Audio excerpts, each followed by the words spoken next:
Welcome, all my fellow Washington brethren and sister.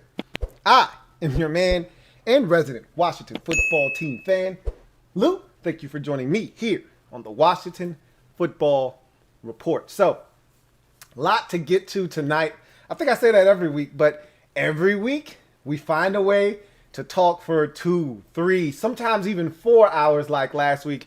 There's always something going on. There's always some conversation to be had. And we're going to do a lot more of that tonight. I got a lot of different things that I want to bring to the table tonight. So I'm going to need your participation. I talked about this briefly on the podcast yesterday. And I said that I don't mind being Keith Sweat. I don't mind begging. And I'm going to continue to beg throughout the course of the night about my channel that I started, the CCS. I know a lot of you are Washington fans. You don't care anything about card collecting. Totally get that. That was my fault. That was on my end by me trying to bring the two together. And it didn't work. And I understood that quickly. And I separated the two entities. I started a new channel called the Card Collector Series. The link for that is down in the description of this video. I'll also pin all the links of the night in the comment section of this video when it's completed, so that you can help your man Louie T out by going over to that channel and subscribing. Again, even if you're not going to watch any of the content, you have no intentions, you're not interested, you don't care. If you want to support me, your man Louie T, it doesn't cost you anything but a few seconds of your day to just type in Card Collector Series. It'll pop up, or a video from it'll pop up. Click on that, subscribe. Don't turn on the notification bell so you won't get any notifications when I go live or upload a video. And you can go on about your day. And that's all I'm asking from you, is to help a brother out as I try to really get this other channel off the ground and tap into the resources that I have available to me, which are you guys. So I really do appreciate you guys for this. If you really, really want to help me out, if you really want to do your man a huge solid, please subscribe to my other channel, the Card Collector Series. Thank you. And again, I'm going to be asking you guys about this all night. And for the next couple of weeks, you're going to keep hearing this. Eventually, it'll die down and I'll move on. The faster I can get to 1,000, the faster you can get me out of your hair about asking you to help me out by subscribing to that channel. So looking to try and jumpstart that channel, give it a little bit of steam. I've got some resources here. Why not tap into them? And you guys have been great with it already. But I want to continue to push that. And so we'll continue to do that as the night progresses, and probably the next couple of weeks as well. But I told you guys that I had something special in the works, that we were going to continue this energy that we had, and we're getting closer and closer to camp and this team getting their 2021 season underway. I know the excitement is building with me. I can't speak for you, but hell, I talk to you guys every single week, sometimes multiple times a week. And I know how excited you guys are as well. It's not just me. So with that said, we've been talking about, some of the things that we've had going on here with the brand. And I told you there was some more coming down the pipeline. And I did not tell a story. So I want to drop this right here on you. And we'll do this once or twice more throughout the course of the evening. But I'm going to drop this on you real quick. And then we'll come back and we'll talk about it. And then we'll get into the discussion of the evening. We've got some super chats, so I'll get to those, and we'll get this party started here on the Washington Football Report live and in color. Don't diss the man, or I'll bum rush your mother. Take a look at this, and then I'll see you on the other side.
Hey, Mob Squad, stand up.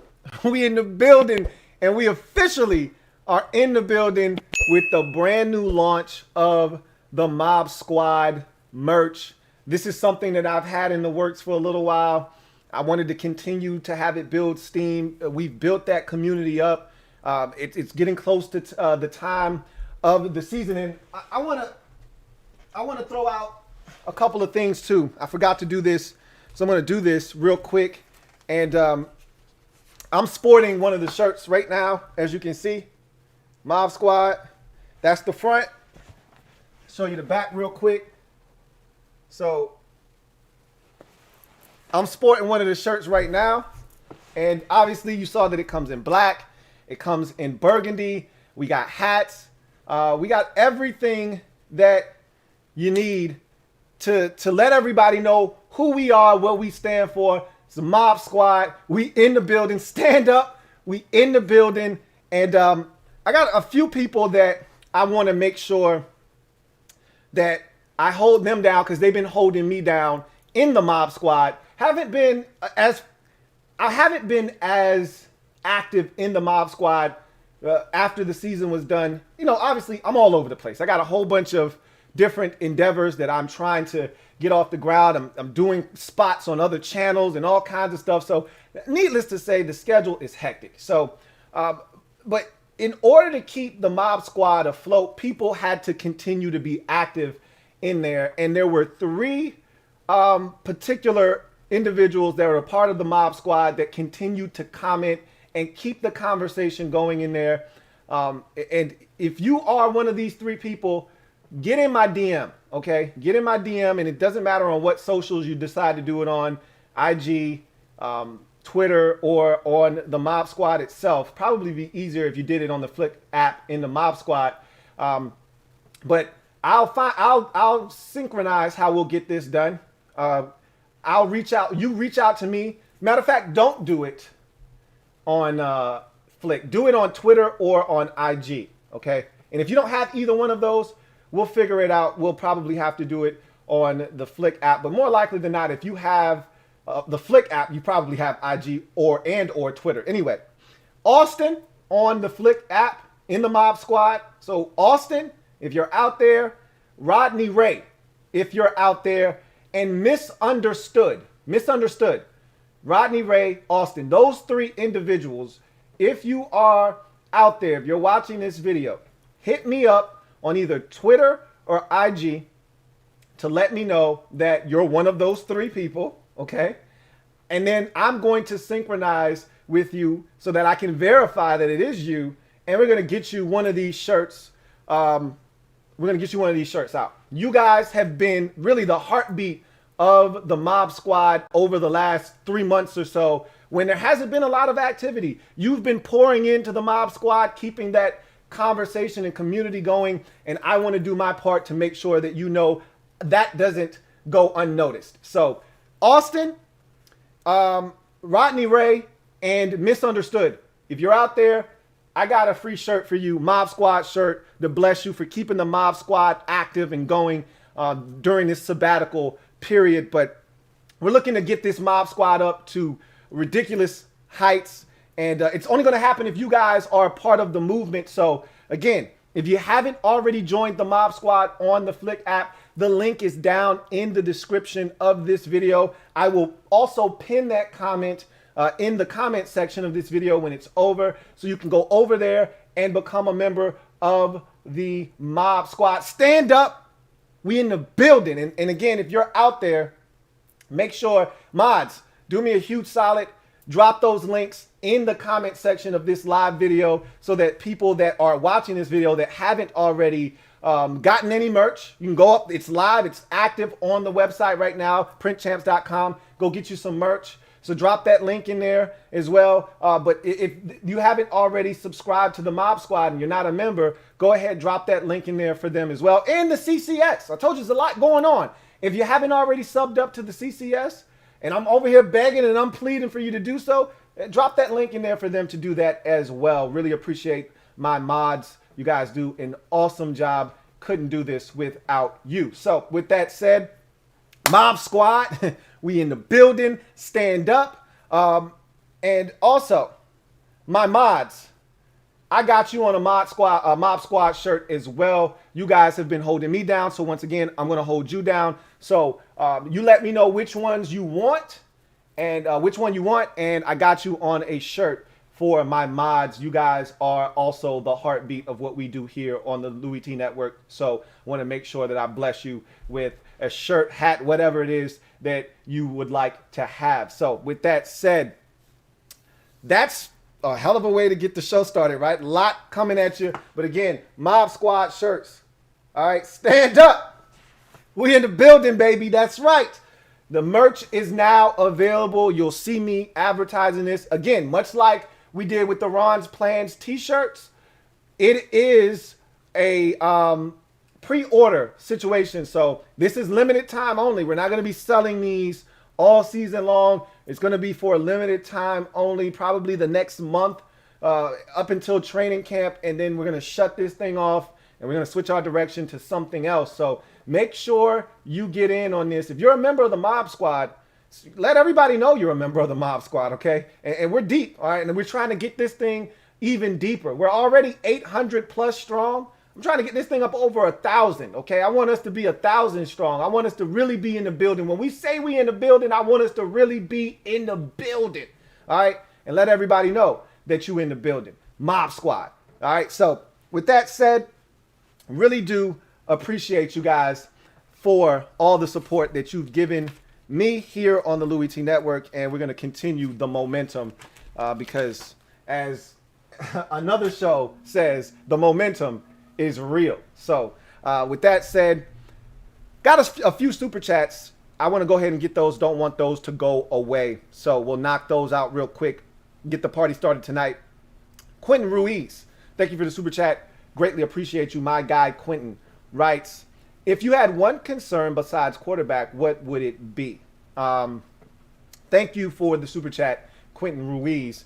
If I had one position or one concern on this team besides quarterback, what would it be? I think there are still a bevy of things that I'm, a little bit uneasy about. Not necessarily, thinking that it's going to, undo this team in the upcoming season, but there are some things that you should be a bit concerned about, just enough to where you want to know what the hell is going on there. Obviously, the first thing for me is the offensive line. Before we start talking about depth or, having to tap into depth or anything like that, what's the combination up front going to be? Now, I've said this multiple times. I'm going to stick to this because I do believe this. I truly do. We've got enough guys there that they'll figure out the best five, the best combination to put together to make it work up front. But we've got so many guys. Sometimes there's a such thing as having too many cooks in the kitchen. They've got to figure out, and I think Ron and his group have already kind of done that already, and they know who they're going to have starting going into camp and give the most reps to. But at the end of the day, they have to figure out exactly what we're going to do on the offensive line. We've got 3 out of the 5 spots on the offensive line up for grabs. That's a lot of turnover for your offensive line. Generally speaking, you'd like to come into camp with the same 5 guys you had the year before, but that's not what's going on in Washington. If you're going to have some guys, flip positions, or you're going to be changing guys in and out, you'd like it to be maybe 1, 2 at the most. More than half of the line is going to be different in the 2021 season, kicking things off, than the guys that started there a year ago. So that's a little nerve-wracking because we don't know what we're going to get out of each position and what guy is going to be in there and how he's going to work with the guy next to him. These are all things that they've got to iron out during camp and into the preseason and really be ready to hit the ground running week 1 against the Chargers. That's a really good defense. Like, we sit here and we talk about all of these different teams we're playing against. Don't forget about these defenses, too. We love our offense and what it could be in the upcoming season. The Chargers are a hell of a test right out of the gate. With Boza and company, those guys can get after it defensively. Derwin James is finally healthy. They've got so much athleticism and speed on that defense. We've got plenty of time to talk about that. We don't need to do that tonight. However, I'm just saying that offensive line is going to have to be ready week 1. And that's something that I'm looking at and I'm saying, okay, what are we doing? How are we going to put the 5 guys on the field that we trust? And how are we going to build that continuity? That's something that I'm concerned about. I look at another position on this team, and that's after we get past the starting line. The next thing I want to talk about is punt returns. Who the hell is returning punts for us right now? I still don't think Ron even knows. Honestly, that's why he's got different guys back there. We have no punt returner on this team unless you're going to give up a spot on this roster to a guy that is solely based on his ability to field punts. And that's a very slippery slope because we did that last year, if you recall, with Greg Stroman. And by week 2, Stroman was out of the lineup, done for the year. We didn't see him again. And that's when the punt return woes started. So they've got to have not only a primary punt returner, they need to have a secondary punt returner, and then they need to have a guy as an emergency punt returner. And I don't know what they're going to do. I don't know if they're going to give that 6th receiver spot to a receiver that can return punts. I don't know if they're going to give that to a guy at the cornerback position like Danny Johnson that can return punts. I have no idea what they're going to do, but they have to figure that out. That was a big problem for us last year. It really turned out to be an Achilles heel for our special teams unit a season ago. So that's something that definitely makes me a little anxious and nervous. I'll give you another thing. The depth at linebacker. We talked about this already. You know, God forbid something happened to any one of our starters. And hell, we don't even know who the last starter is at this current juncture. I'd like to think it's going to be Cole Holcomb, obviously the first round pick, Jamin Davis. And I think it's still going to be, until otherwise notified, I think it's going to be the veteran John Bostic. So I don't necessarily love the depth behind those guys. So I would, you know what I truly want? I would like to see an opportunity be given to Khaleke Hudson to start over John Bostic, but I don't know what's going to ultimately happen. All I know is that the depth at linebacker is somewhat unproven, it's untested, and it's not as deep as some of the other positions on the team. So yes, that is a cause for concern. Another cause for concern could be defensive end. You know, with our frontline starters, there's nothing to worry about.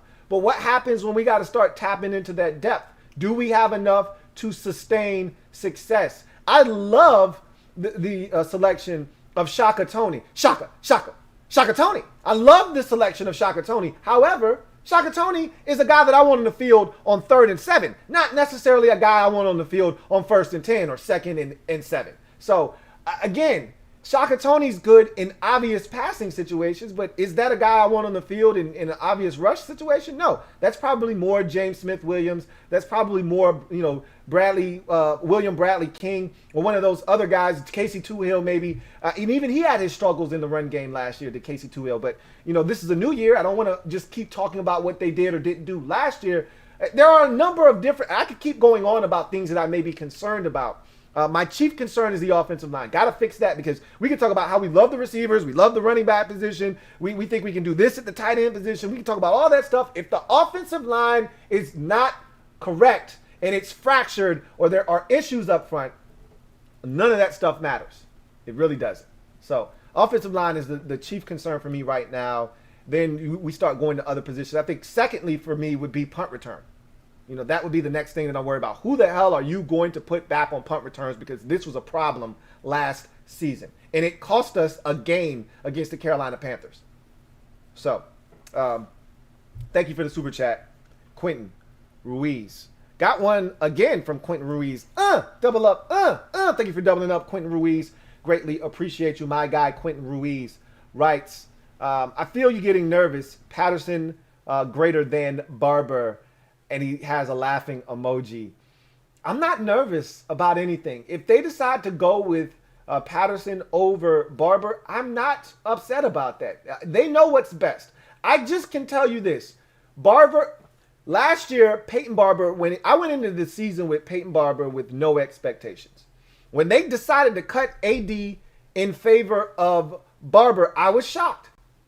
But then I remember what Ron said, and Ron specifically talked about Barber and what he liked about Peyton Barber. And I told you he had a crush on Barber from afar. That was his guy when he was in Carolina. Barber was a really quality back for the Buccaneers, and Ron liked him from afar. Same thing with Adam Humphries. For those of you out there that don't think he's making this team, And a lot of you have said he's not making the team because he's not going to be healthy. Okay, that's a different discussion. But if you think flat out he's not a lock to make this squad, you're sadly mistaken. If he's healthy, he is one of the 4 guys that you can just lock him up. Lock him up. He's making his football team.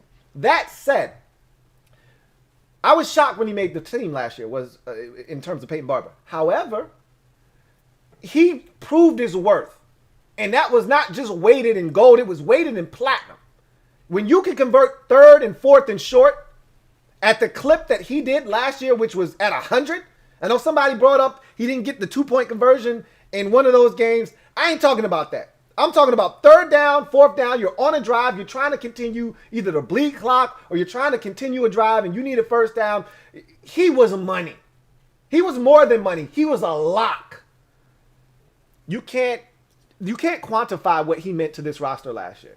Other than you can look at the numbers and say, hey, he was pretty damn good in those situations. Don't look at the rush totals.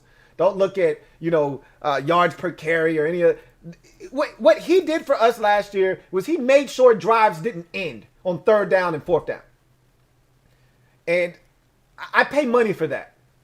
So I know a lot of you love what Jaret Patterson brings to the table and you want him on this football team.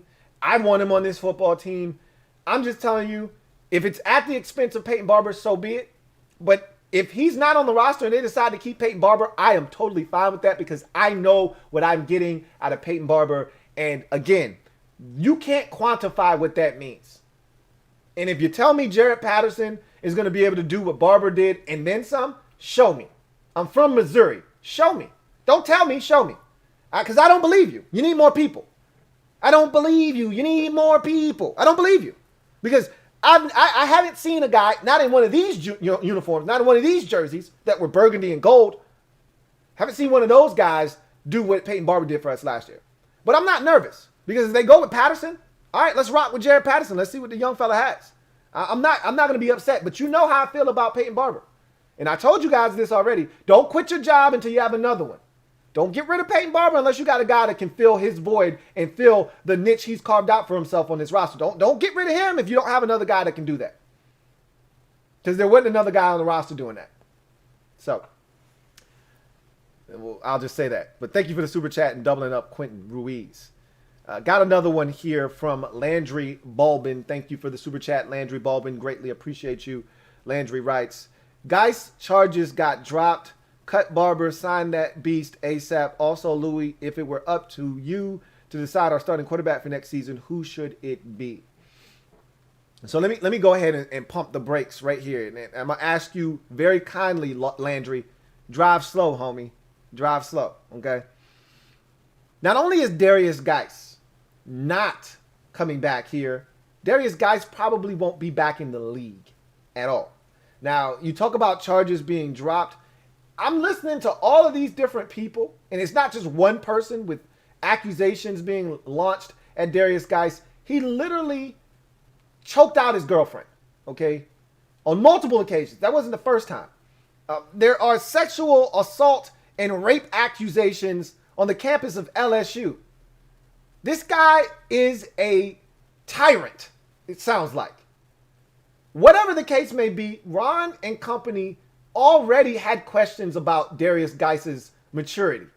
Those innuendos and those rumors, they were already floating about before all of the big stuff hit and he got cut. He was a guy that was on the verge of being cut before those things even came out to light. I said all of that to say this. Darius Geis will be nowhere near this roster. Ron Rivera would rather quit than have Darius Geis back on his football team. And trust me, Ron has made it abundantly clear, in case you haven't been listening, it's all about the culture and guys that fit this culture. Darius Geis clearly does not fit this culture. So don't look for it. I know you were just throwing that out there, but I'm telling you, you can stop now. It's not happening, okay? I don't even think he's going to get work in this league again, period. Anyway, I digress. As far as Darius Geis is concerned, you can put that to bed. We don't even need to talk about him anymore. He's done. As far as the quarterback position is concerned, I would go with Taylor Heinicke. You know how I feel about Heinicke. I was on a show today, and you'll see that video probably, I don't know, Saturday or Sunday. He said it would be up. And one of the, topics of conversation were the quarterback position.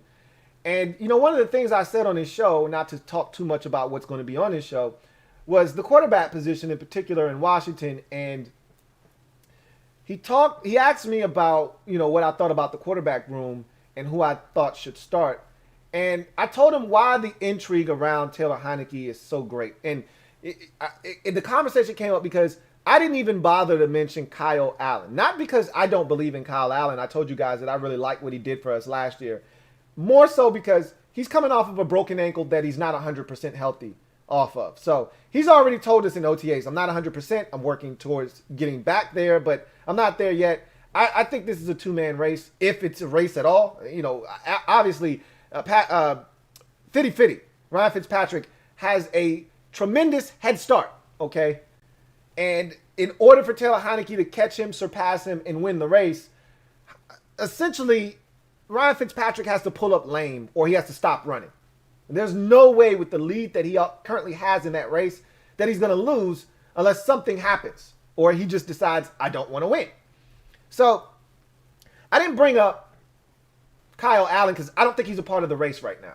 I think he's a little bit of an afterthought. Not that he won't be on his team, but because he's just not healthy enough to be the guy right now. There are two guys that are able-bodied that are probably a little further ahead than him. But in particular, Taylor Heinicke was brought up, and I talked about the reason there's so much intrigue around Taylor Heinicke. I think the reason, and I can only speak for me, I can't speak for any of you out there, the reason that I'm not as high on Ryan Fitzpatrick is because of the body of work. We've got 16 years of empirical proof and data that states that this guy is not a winning QB in this league, not on a consistent basis, okay? Now, there's the argument out there, well, look at what he's done over the last 2 years, and my rebuttal and my counter argument to that is it hasn't been in a full season. It hasn't been in 1 year. There hasn't been from start to finish Ryan Fitzpatrick, playing consistent ball and leading his team to the postseason. That's never happened, okay? Now, he's had years where he's gotten an opportunity and he's taken advantage of it, like 2015 with the Jets. He got an opportunity that very next year, and there was some, scuttlebutt that offseason, and he wanted more money, and there was a little bit of a disagreement, and he had to hold out for a while, but he wasn't good that next year is what I'm trying to tell you. Anyway, I said that I kind of know what Fitzpatrick is. I kind of know what Kyle Allen is. He got a number of starts in Carolina, got to see a little bit of a body of work there. Again, still a small sample size. We got a few snapshots of him here in Washington, about a good 3-4 week sample size before he broke his ankle. So got a little snapshot here. You got a snapshot in Carolina, got a snapshot in Washington. You put them together and you get a bit of a picture that you start to be able to formulate as to what kind of a player he is and what's his ceiling in this league. None of that gets you overly excited with Kyle Allen. Even though I think he can be solid, I don't think anyone feels like he's a game changer. So then you get to Taylor Heinicke. He's the one question mark on the roster. He's the one guy you look at and you say, I don't really know. Could this guy be a superstar and we don't know it yet? Maybe, maybe not. But we don't know. There's not enough out there that lends us to believe or leads us to believe one way or the other that he can or he can't do it. All I know is in one quarter, against Carolina, he was ultra impressive.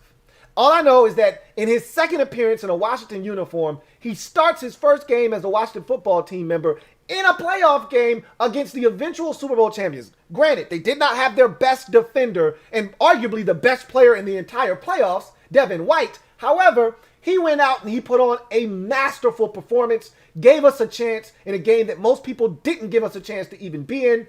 And that leads you to think, why can't this guy get an opportunity? That was impressive. I got people that are non-Redskins fans, non-Washington fans, telling me, hey, y'all need to start Taylor Heinicke. What about that guy number 4 that was in the playoff game? He was pretty damn good. Is he your starting quarterback?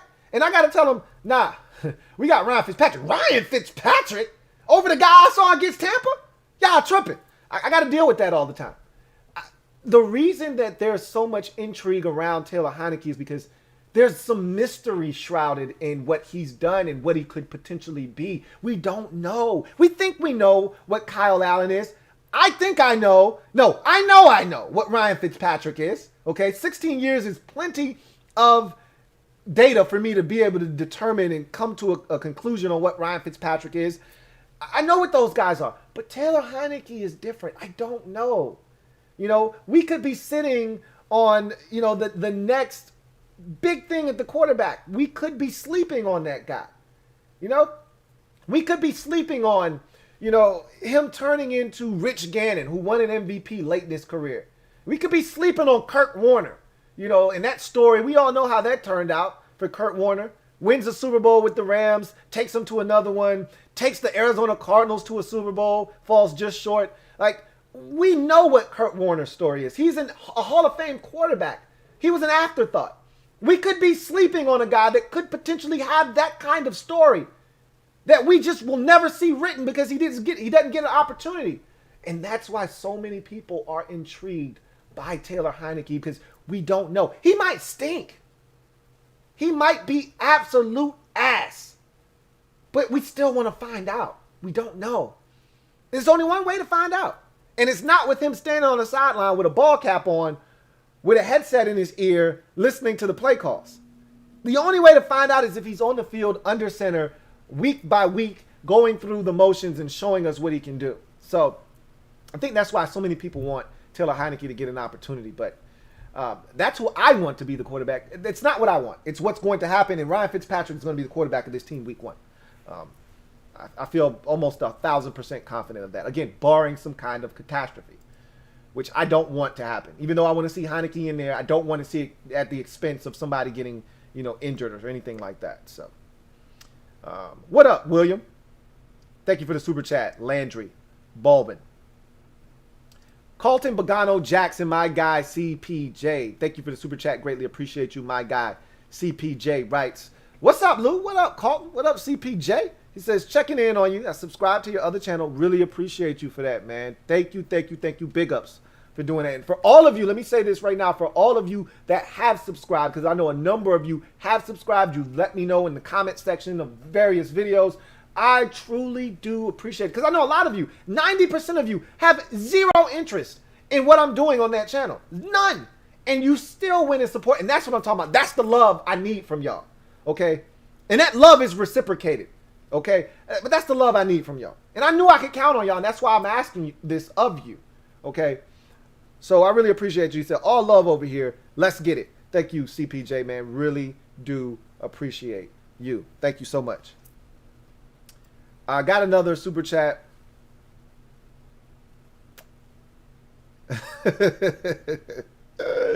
I'm laughing at you, Kev. You a funny dude, man. Rob, you. Thank you for the super chat. Rob, you. Greatly appreciate you. Rob, you, who writes, what up, Lou? What up, Rob, you? Says, I like the fact we tried to upgrade the wide receiver position with Curtis Samuel, but I'm also nervous that he is not a natural receiver. Hope it works out.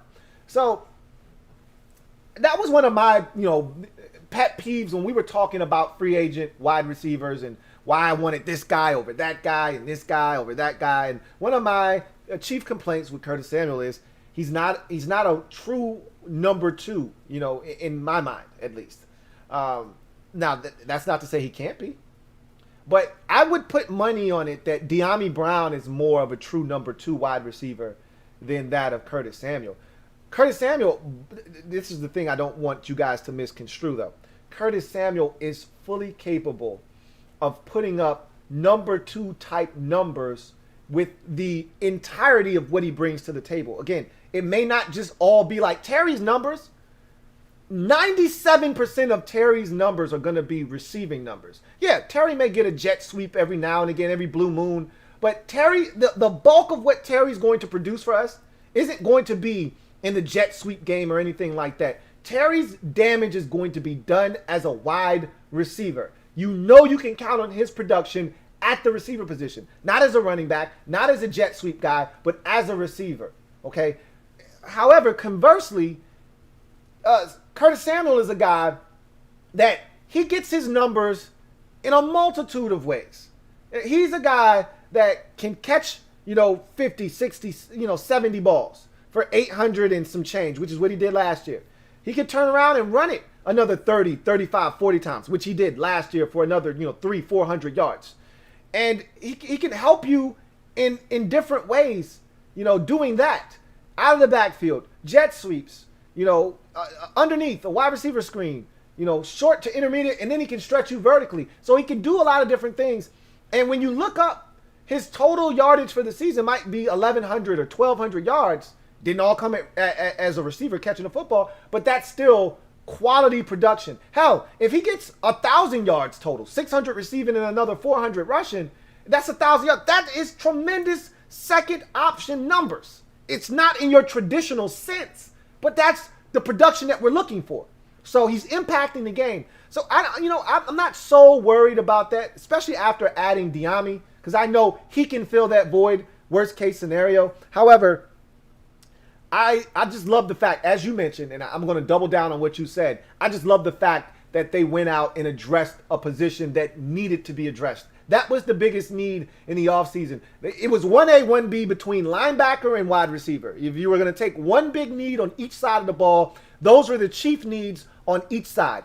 On the defensive side, you had to upgrade linebacker, and on the offensive side, the receiver position could not be stagnant. It couldn't be the same cast of characters we went into the season with last year. Had to be upgraded. Not only did they go out and get Curtis Samuel, but they also doubled down and went and got De'Ami Brown and brought in Adam Humphrey. So they overhauled the receiver position. It needed to happen. I feel really good about it, and so should you. Thank you for the super chat, Rob. You really do appreciate you. Let's see. Got another super chat here from Rob U. Double up.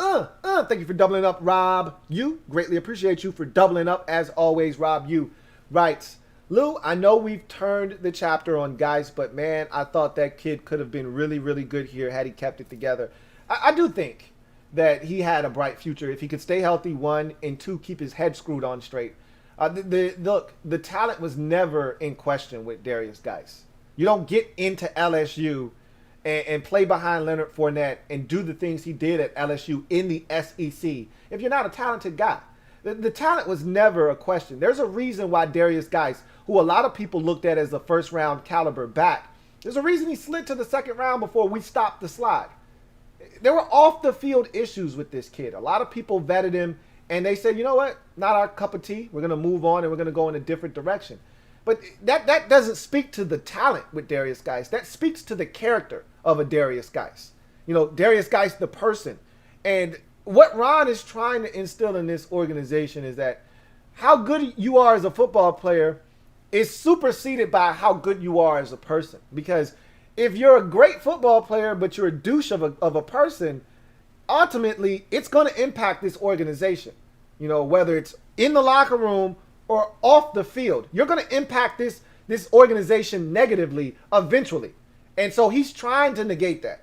So, guys, for what it's worth, really talented football player. We saw flashes. We never saw enough here, but we saw flashes. There's always that Carolina game where he went apeshit on the Carolina Panthers. And that's why Ron was like, yo, I may not like this kid's maturity right now, but damn it, we saw him up close and personal in Carolina when him and AD went off on our ass. And we know that this kid's super talented. So we're going to give him an opportunity. I'm going to get to know him and see if this is a guy that could be on this roster. And before we could even get to training camp, Darius Geis had gotten into some trouble. And that was the end of the Darius Geis chapter here in Washington. So, yeah, we've turned the chapter on Darius Geis. He's not going to be back, as Landry Baldwin, tried to propose. But what he needs to worry about is staying out of prison and getting his life in order. Figuring out what his priorities are and starting to make some of those wrongs rights. So, in any event, thank you for that super chat, Rob U. King of the North, thank you for the super chat. Greatly appreciate you, my guy, King of the North. Writes, going off topic, your thoughts on Coach K. I'm concerned Shire won't last. Now, King of the North, that's a podcast question. That is definitely a podcast question, but I'll answer it, though. My thoughts on Coach K. I've talked about this on the podcast already, but I knew it was coming. I've been running from him retiring. It's been a while. His health was starting to become a source of discussion. And, he's not a spring chicken. He's getting up there in age. You're starting to see some of your contemporaries retire. We just saw Roy Williams call it quits. It's a very strenuous job being a college head coach. You got to go out there. You got to recruit. It's a grind on your body. It's a grind on your mental. He's been doing it for a very long time. He's got this program to heights that I don't think they ever thought it would reach when he first took over the job back in the late 80s. And so where we are right now is in really good hands with John Shire. And I've talked about this already. Shire, I didn't realize this. And I had a buddy of mine tell me this, and then I went and did some homework on my own, and I found out that a lot of that stuff that was told to me was true. John Shire was really he was really the central piece to a lot of the big recruits we've gotten over the last 5 to 7 years. The Jason Tatums of the world and the Zion Williamsons, all of those guys, the RJ Barretts, all of those guys, and some of the newer recruits that are coming in now. The first guy that they talk about in terms of why they chose Duke isn't Coach K, which was a surprise to me. It's John Shire. So he's a master recruiter. I don't know about his coaching skills. He's been on that bench. I'd like to think that just simply osmosis, him being on the bench next to Coach K for as long as he has, he's picked up some things and he's learned along the way. And I'm pretty sure he's got his own philosophies and things that he think he can do better and change to really help the program. But at the end of the day, if Coach K says John Shire is the right man for the job, I don't go against Coach K, man. So we'll see what happens. Shire, he's got my undivided attention, and he's got my 110% faith invested in him when the time comes next year. So thank you for that super chat. Robert Snyder, thank you for the super chat. Greatly appreciate you. My guy Robert Snyder writes, Lou, what do you think about Juice starting at cornerback 2 and Fuller moving to slot? I honestly think that is what they have in mind. Now he's going to have to prove it, and I think I think camp and preseason will go a long way in him building up the trust that is necessary for Chris Harris to go to Ron Rivera and say he's ready, to go to Jack Del Rio and say he's ready, and they'll see it in practice if he's ready, and they see it in the preseason when the Bullets are live and they're going up against other teams and he's playing well. I think that's why they drafted him, though. I think they think this kid can start opposite William Jackson. That will give them 2 long, rangy corners on the outside. And then I think Fuller, ultimately, I think they want to move Fuller around, whether that's safety or the slot. I think they have plans for moving Kendall Fuller from the outside, maybe to the inside.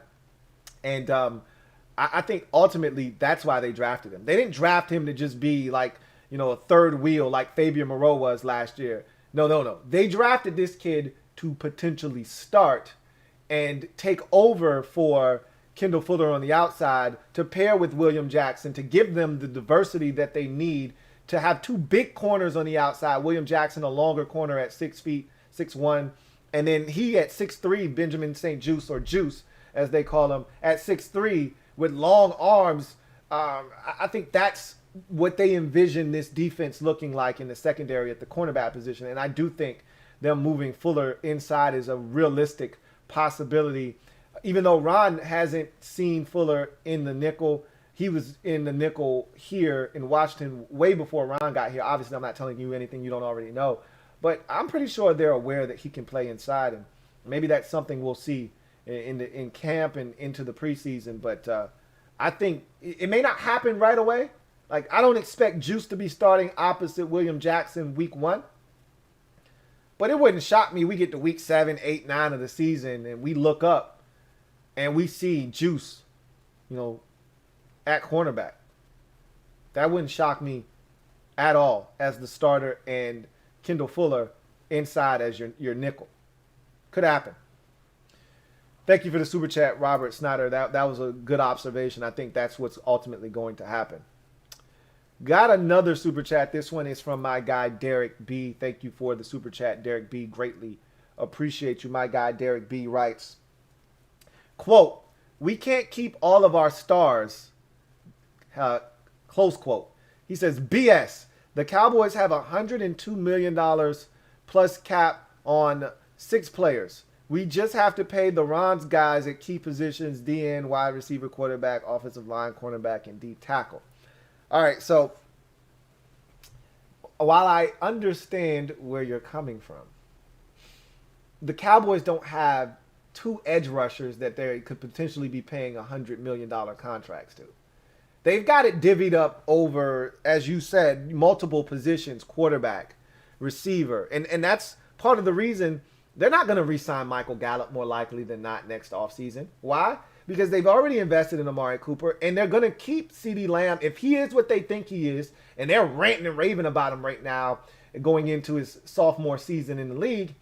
If he is what they think he's going to be, they're going to allow Michael Gallup to walk. You think they wanted to allow Byron Jones to walk last year? No, they didn't have a choice. You can't re-sign everybody. That's why their secondary stinks, because they had to pick and choose. They don't have anything in the secondary. Now, they're counting on year 2 of Trayvon Diggs to be a lot better than year 1 of Trayvon Diggs. But the reason their secondary was so atrocious, they haven't invested anything in it. They let their best corner walk. All right, the safety position has been a revolving door for years, and they got nothing. They drafted all these corners. They just let Chidobe Awuzie leave, which I don't think anybody cares in Dallas. He hasn't been really consistent for them, but they haven't done a tremendous job of keeping some of the other guys because they've spent so much money. Tank Lawrence got a massive deal. Their offensive line, that's where a lot of their money went, in their offensive line. They paid a bunch of guys big money on the offensive line. Tyron Smith got a big deal. Zach Martin got a big deal. I think before Travis Frederick ended up retiring, I think he had gotten a big deal before. Tank Lawrence got a big deal. Dak got a big deal. Amari Cooper got a big deal. That's where the bulk of their money went.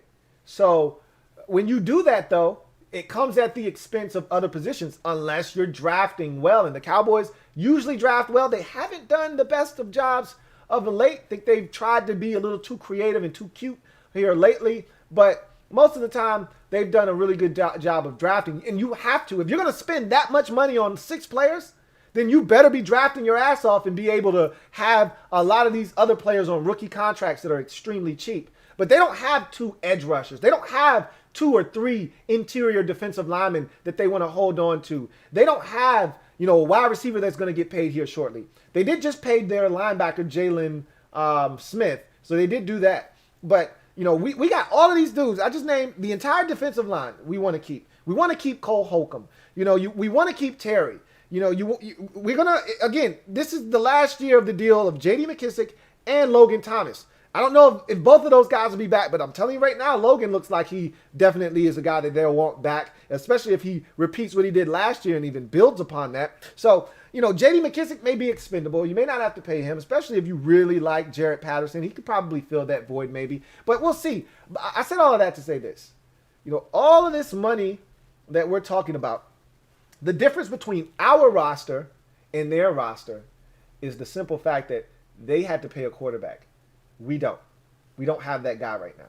That's a problem I would love to have, is to have a guy that we know can get it done. I wouldn't mind paying for that. But we don't have that guy.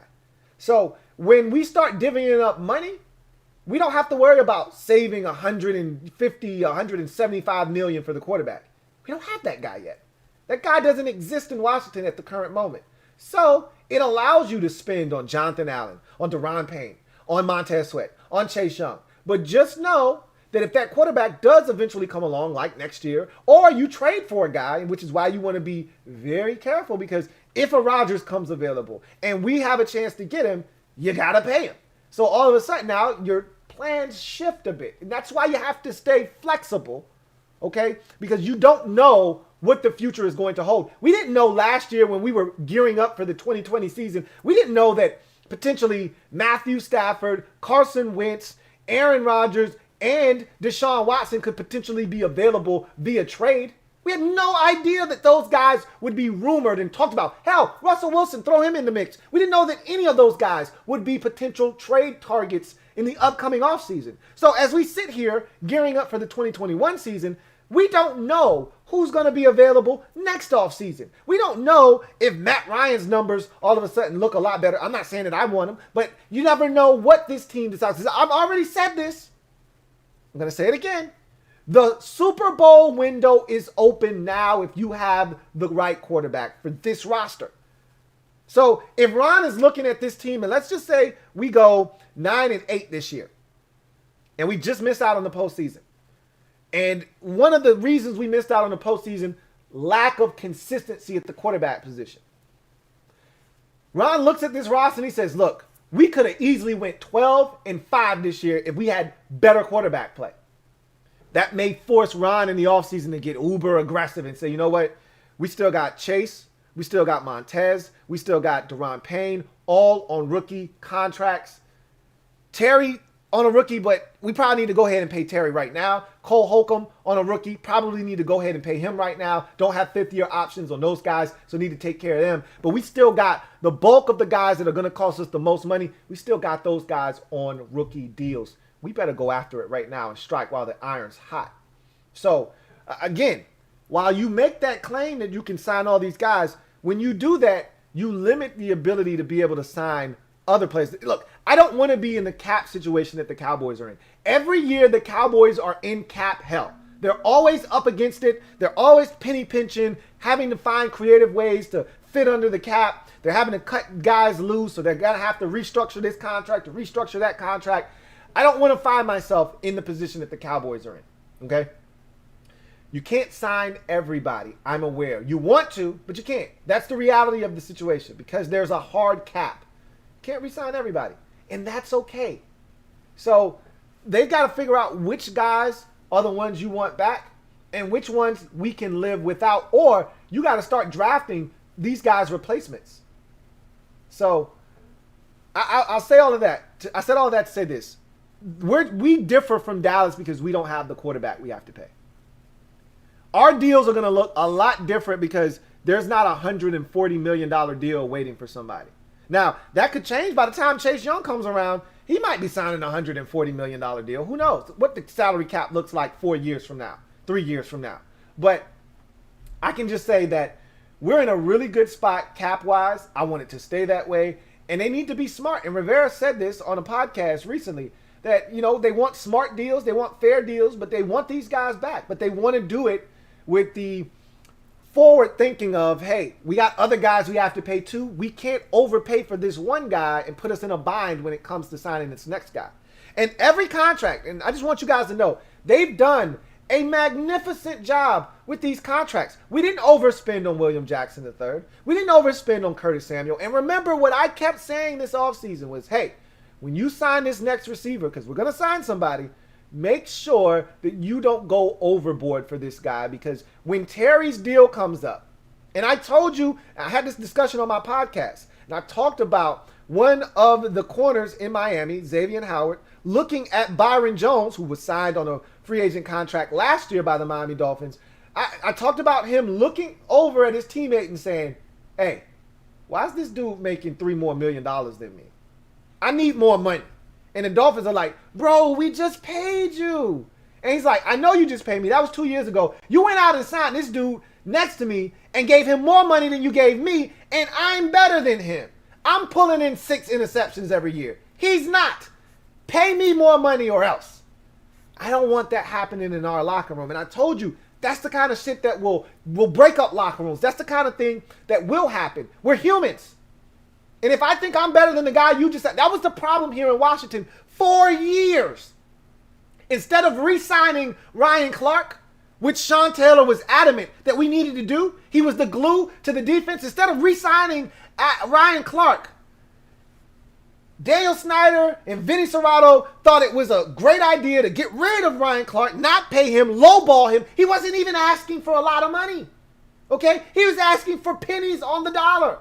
They decided to not only not pay him what he was looking for, lowball him, which forced him to go elsewhere.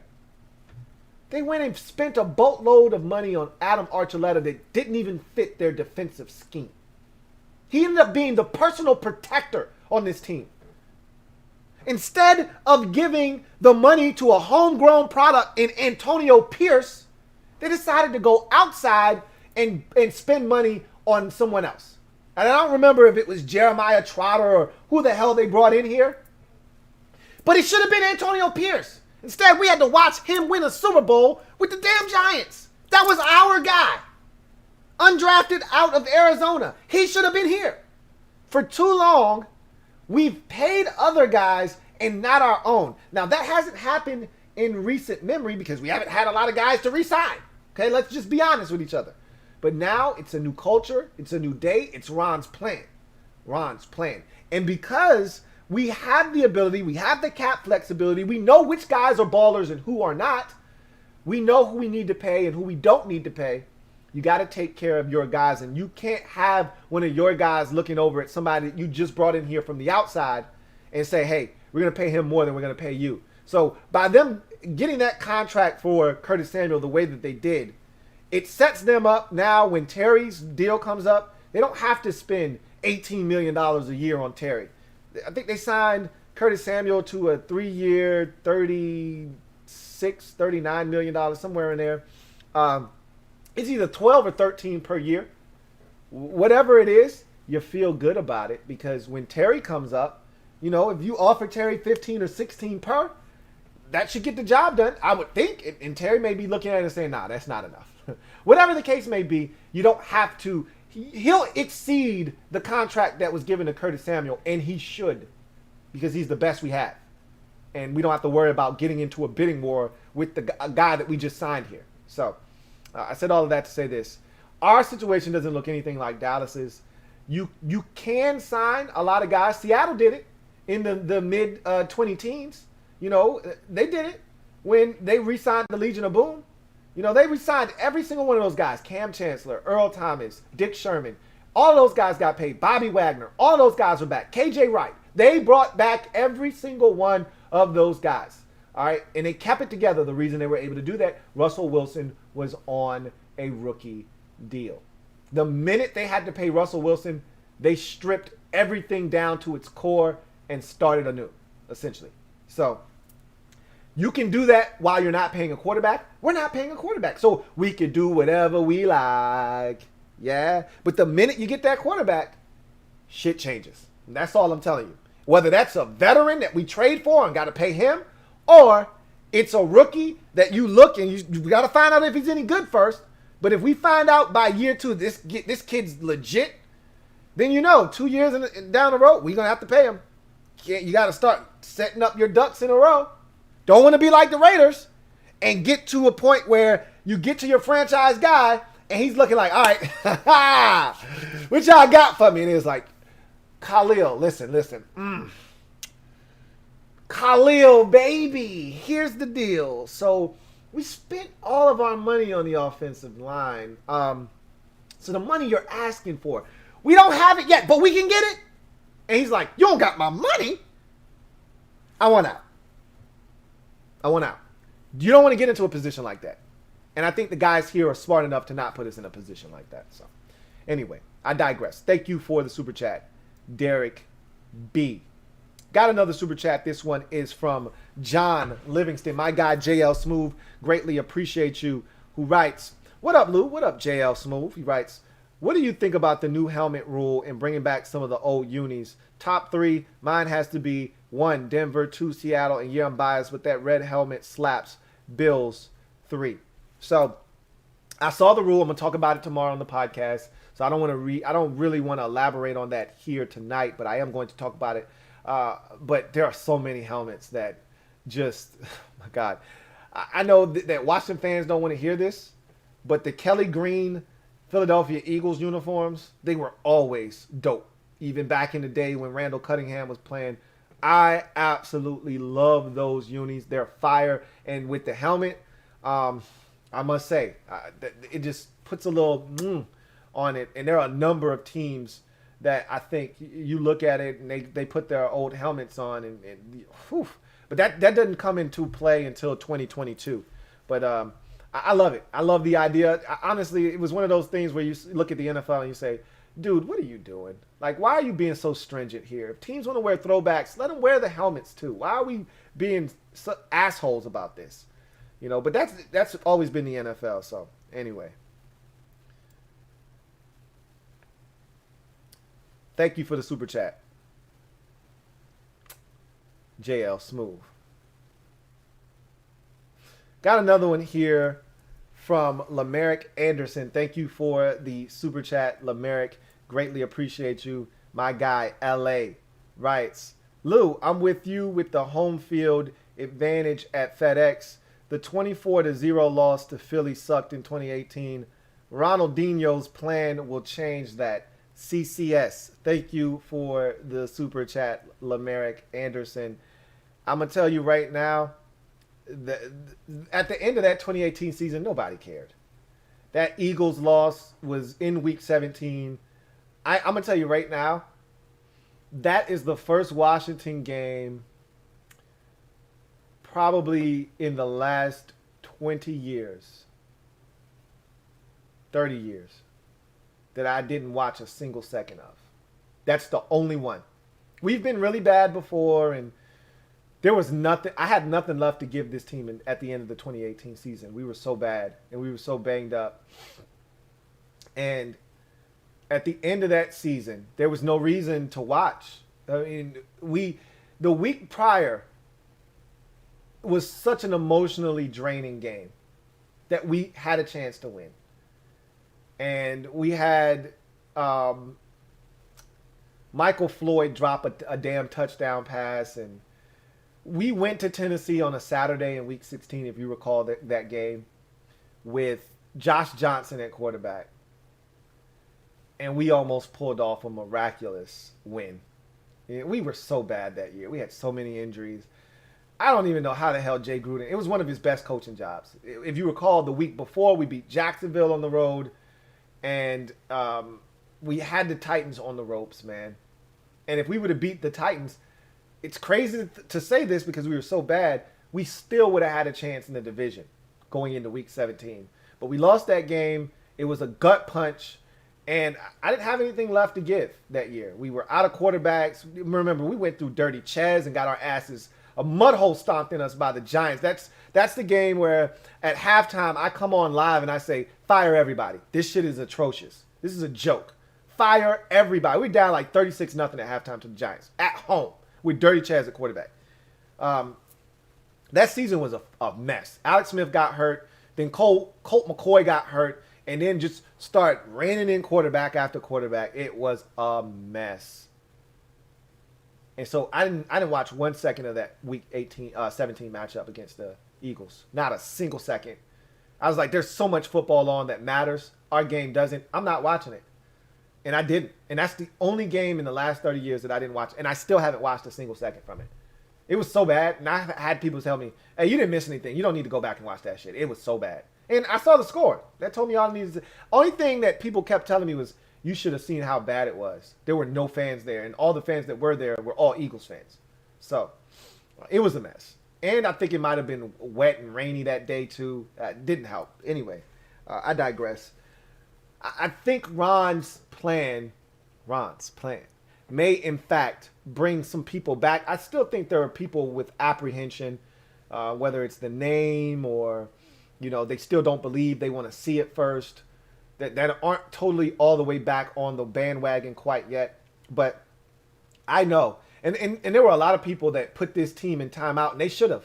I was leading the charge. I had the pitchfork in one hand. I had the torch in the other hand. I was like, look, stop giving this organization money, your hard-earned money, until they start making organizational changes that reflect what we as fans think the product should look like.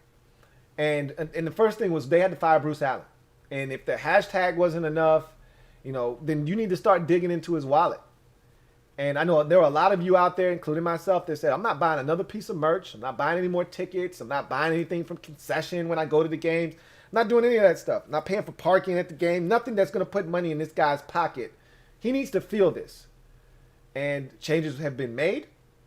And I think a lot of people, and I swear to you, the year away from the stadium, for most fans, and giving Ron an opportunity to really show the fan base that, hey, this is a product you can get behind.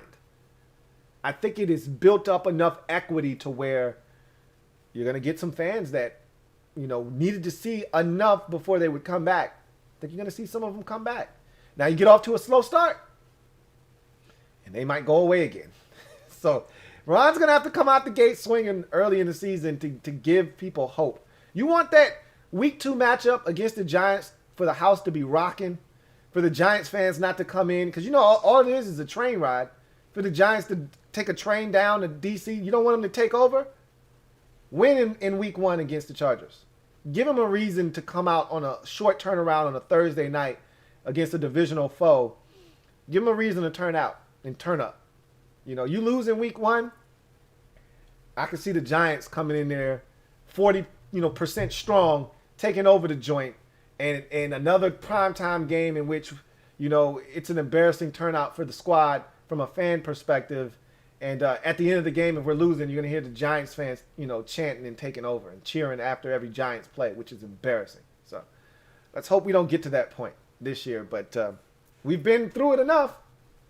So we'll see what happens. Thank you for the super chat, Lamerick Anderson. All right. Let's see. Got another super chat. This one is from Rob Yu. Thank you for your 3rd super chat of the night, Rob Yu. Greatly appreciate you, Rob Yu, who writes, Lou, I feel real good about the depth at offensive tackle. Enough so that I don't have to worry about envisioning D Sharp getting beat like a drum from the snap.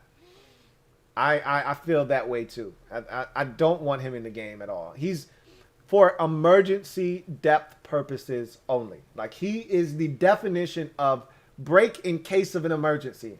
You just take David Sharp, number 72, you hang him up on the wall next to the offensive line, and if you got 2 guys at the tackle position go down, you break the David Sharp glass, you pull him out, and you say, all right, 72, get in there. And you know, at that point, we're in trouble. We're in dire straits.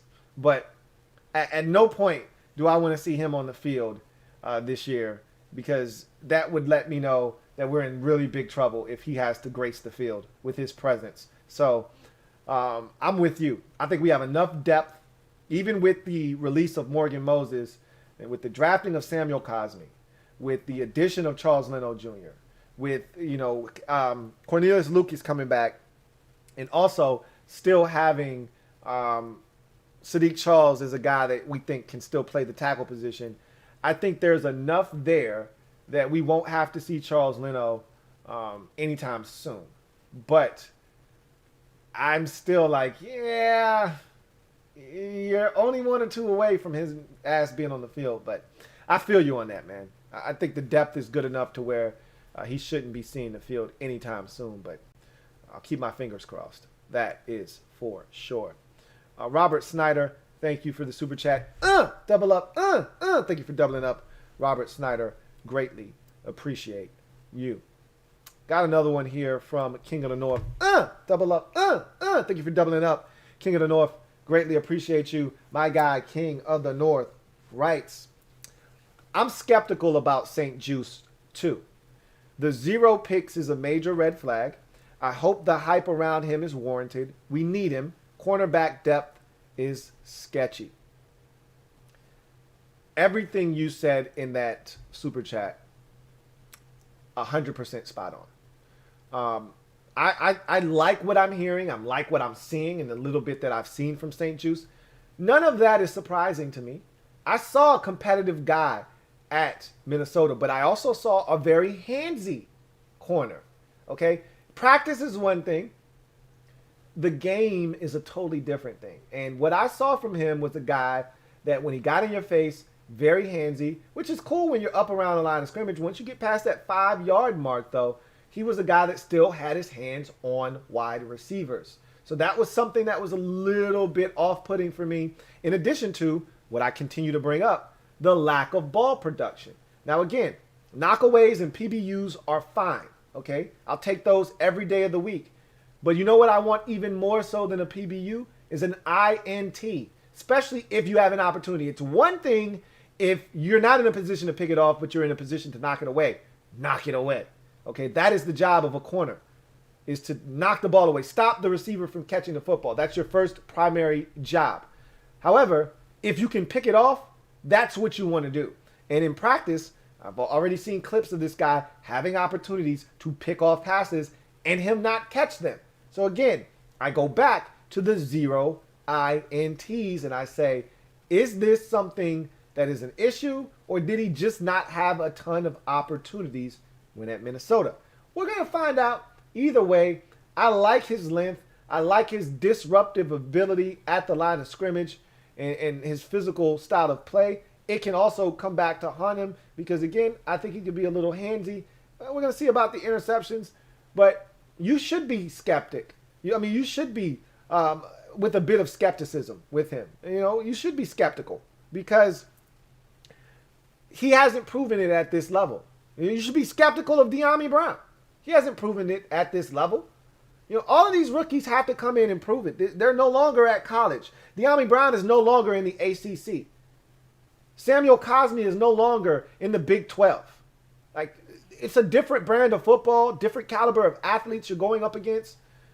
We got to see if these guys can actually do it at this level. So we're going to find out. But you're right. There is a bit of hype surrounding him. Chase Young talking about, I like this kid. And you hear Jack Del Rio and you hear defensive backs coach Chris Harris saying, yeah, I like him too. Ron Rivera, I like him too. So, there is hype surrounding this guy. Let's see if he's able to back up that hype. Because, as you mentioned, we need him. Cornerback depth isn't the greatest on this roster. At the top of the show, I started listing off positions, and I told you I could keep going on and on. That's one of the positions that I would tell you. I don't really know about the depth at cornerback. I don't know if we're set there. I don't know if we have 5 guys that I truly trust at the cornerback position right now. So, that's another position you look at and you say, hey, I don't know. We'll see. So, I'm with you. Thank you for that super chat, King of the North. My guy, Barrett Downing, what's going on, BD? Thank you for the super chat, as always. My guy, Barrett Downing, writes, what up, Lou? I got you when it comes to trying to support, especially on the merch. I'm just looking forward to this season starting. Respect, Lou. Respect, Barrett. You're my guy. Thank you for the super chat, as always. And I really do appreciate you on all fronts. You know that, and I always tell you that, but I'm going to tell you again, man, I really do appreciate you, BD. Thank you for the super chat. And you're not the only one anxious to get this thing started. We're getting to that point of the off season in the summer where there's not a lot going on. And so now you're getting a little anxious and you can start to get that feeling of, man, when do we start? When is training camp going to get here? When do we kick this thing off? When do we actually see some professional tackle football? And unlike last off season, when there was nothing to kind of stop you from jonesing like the preseason. I know the preseason is a garbage product and we don't care about it. And, guys get injured in the preseason, all that, jazz and whatnot. But at the end of the day, it's still professional tackle football. It's something to get you by until the real games start. We didn't have it last year. We're going to have it again this year, though. And it feels good to have it be back. Feels good to have it back. And so I can't wait. Bart Scott can't wait. I'm right there with you, Barrett. My guy, BD, thank you for the super chat. Robert Snyder, thank you for the super chat.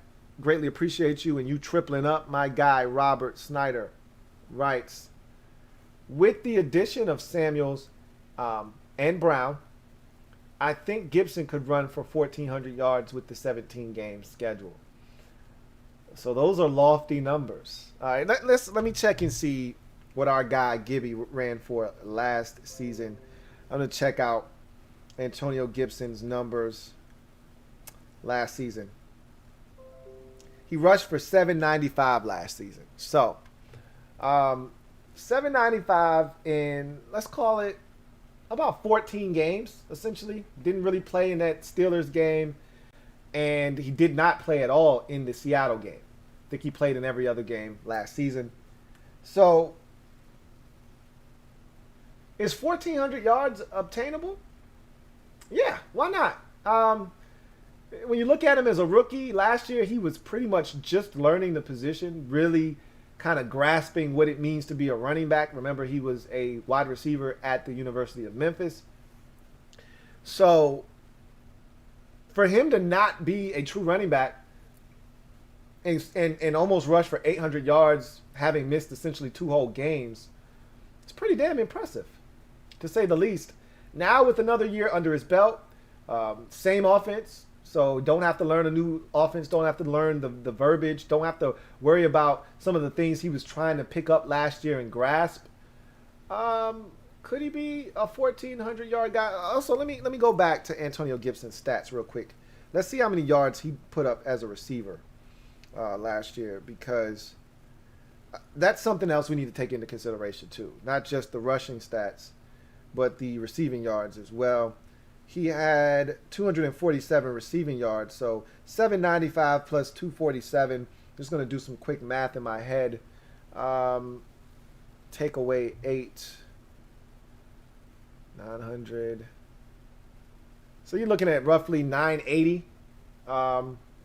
in yardage. What did I say? He had 745 or 795? 795. So you call that 800. What was it? 247 receiving? Yeah. So that's 250. So that's 1,050. Take away 1,042 yards. Let's call it 1,042. If I do some quick math. He had over 1,000 yards all-purpose last season in 14 games. In 3 or 4 of those games, he was just trying to figure shit out early in the season. And he didn't get a ton of run. If you recall, he didn't get a ton of run early in the season, especially the Eagles game in week 1. I'm thinking about that week 2 game against the Cardinals. I don't think he got a lot of run early in the season. You know, it wasn't until he started to gain the confidence of the staff. I think it was around week 4 against Baltimore where he started to see an uptick in opportunities to touch the football. And then from that point on, I felt like he started to really, take shape and do some things. 1,400 yards is not out of bounds. I don't think he's going to be a 1,400-yard rusher, but it's not out of the realm of possibility. If the pass game starts to open up some things, they got to take a defender out of the box. We get some light boxes. There could be some big hits. You know what I would tell you is not so much the rushing yards. Look out for Antonio Gibson, the wide receiver, or the receiver, the receiving back out of the backfield. Look out for him. I think there could be a bit of him having a much larger role in the offense as a pass catcher. So that's something I would take a look at.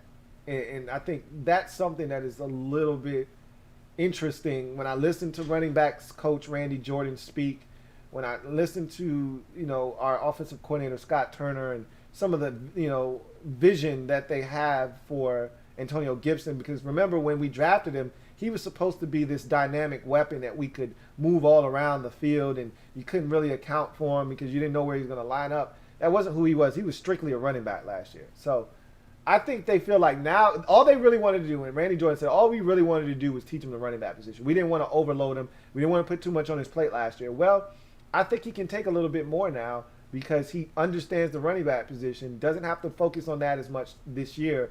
He can start to really, get a little bit more of the passing game under his belt. So I think that's where you're going to see a lot of Antonio Gibson and what he may be able to do. So we'll see what happens there. But 1,400 yards, I wouldn't count that out. I wouldn't rule that out, especially with the extra game, that 17-game schedule. He's healthy. He's got a shot. Thank you for the super chat, Robert Snyder. Rob U, thank you for your 4th super chat. Greatly appreciate you. Rob U, who writes, is round 3 our money round for picks as of late? The 3rd round has been very good to us. Off the top of the dome, let's go through the 3rd round. Let's just go the last 5 years.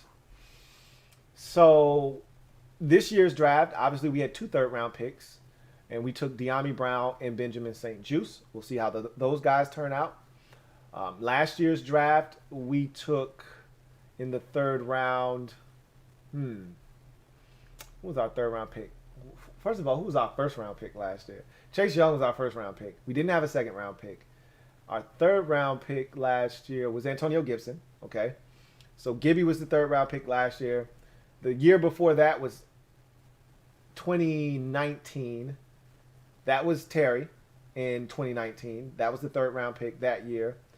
The year before that, you go back to 2018. Who was the first round pick? That always helps me to think about what we did. The first round pick that year was Deron Payne. In the first round, Geis was our second round pick that year. Third round that year was.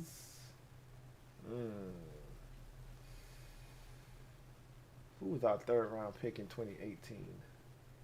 Did we have a third round pick?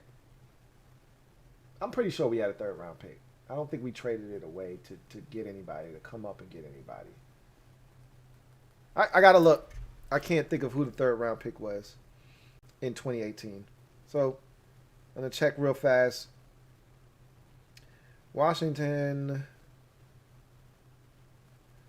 football team 2018 NFL draft. Let's see who they took in the third round.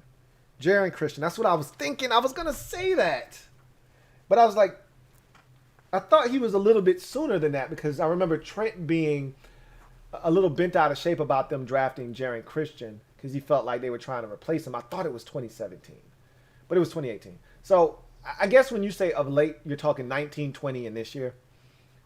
Small sample size. You know, I'd like to go back to like 2017, and then if we've had hits from 17, 18, 19, and 20, and then, you know, 21, we're hoping. Then I would say, yeah, that's the trend.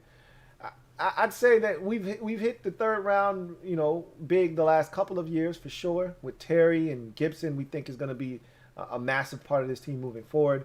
But, you know, the jury's out on the 2 third rounders from this year's draft, and obviously Jaron Christian is no longer on the football team. So I don't think that we can say that that's been the money round of late, but we've had a lot of success. We hit on the 2 third rounders this year, and I think you can make that statement then. You know, 4 guys that are a part of the core of this football team in the last 3 drafts, yeah, then I think you can say, okay, yeah, they've got some magic in the third round for sure. So we'll see. We'll see what happens. These 2 third rounders this year, we need them to be huge because they're at positions of need for us. So hopefully it turns out well. Thank you for the super chat. Rob, you. Got another one here from King of the North. Thank you for the super chat, King of the North. Greatly appreciate you, my guy, King of the North. First of all, thank you for tripling up. King of the North, greatly appreciate you. Who writes, I keep hearing people say Fitz has never played for a team with a good D. If his aggressive style puts up 25 plus points a game, that may be all it takes. Ron may shy away from ball / clock control game plans. Look, I understand that Fitz has never played with a defense this good. We don't even know how good this defense is going to be technically. We think we know. We have no idea. But let's just assume that the defense is what we think it's going to be. It's a top 5 unit in the league, and they're playing exceptional ball. That's going to be hard to say with the amount of offensive, the amount of dynamic offensive quarterbacks that we'll be playing against in offenses this season. It's hard to say that, oh yeah, we're going to be top 5 again. That we did a lot of our damage last year against the little sisters of the poor. When we played against better quarterbacks, they got the best of us a lot of those times. You know, there were times when we showed out. Ben Roethlisberger in the second half against the Steelers, Matthew Stafford in the second half against the Lions. There were times when we played some top-notch quarterbacks and we put our foot down, but Lamar Jackson got the best of us last year. Kyler Murray got the best of us last year. We slowed down Baker Mayfield early, but he got hot in the fourth quarter. The run game really gashed us in the fourth quarter. We turned it over too many times in that game, really. But we had our moments. But Tom Brady, he scorched us in the playoffs. So I said all of that to say this. What we did last year doesn't carry over to this year because we're playing different teams. It's a different season. So we could be better than we were last year. We got better parts. You know, it's the second year in the system, so guys might be a little bit more comfortable. So we may just be better because of all of those things. But we're also playing better teams. So we'll see how it goes. But to your point, if the defense is really good, and we'll just make that assumption that they're really good, Ryan Fitzpatrick may have never played for an offense or a team with a defense this good. It still doesn't change the fact that he's Ryan Fitzpatrick and that, you know, he tries to squeeze balls into spots where it maybe shouldn't go. Pause. and sometimes does some things with the football that you just say, you scratch your head and say, why? Why are you doing that? So we'll see. I want to believe a lot of you are looking, you're searching, you're probing for answers and reasons as to why it's going to be different this year. You want it to be different. I want it to be different. But what I'm not going to do is start to make up stuff or reach for random stats that support what I want to happen. I'm just going to let it happen. If it's going to happen, it's going to happen. But I'm just looking at the raw numbers, wins and losses, and that doesn't always tell the story, but the consistency of what Ryan Fitzpatrick, I've watched him.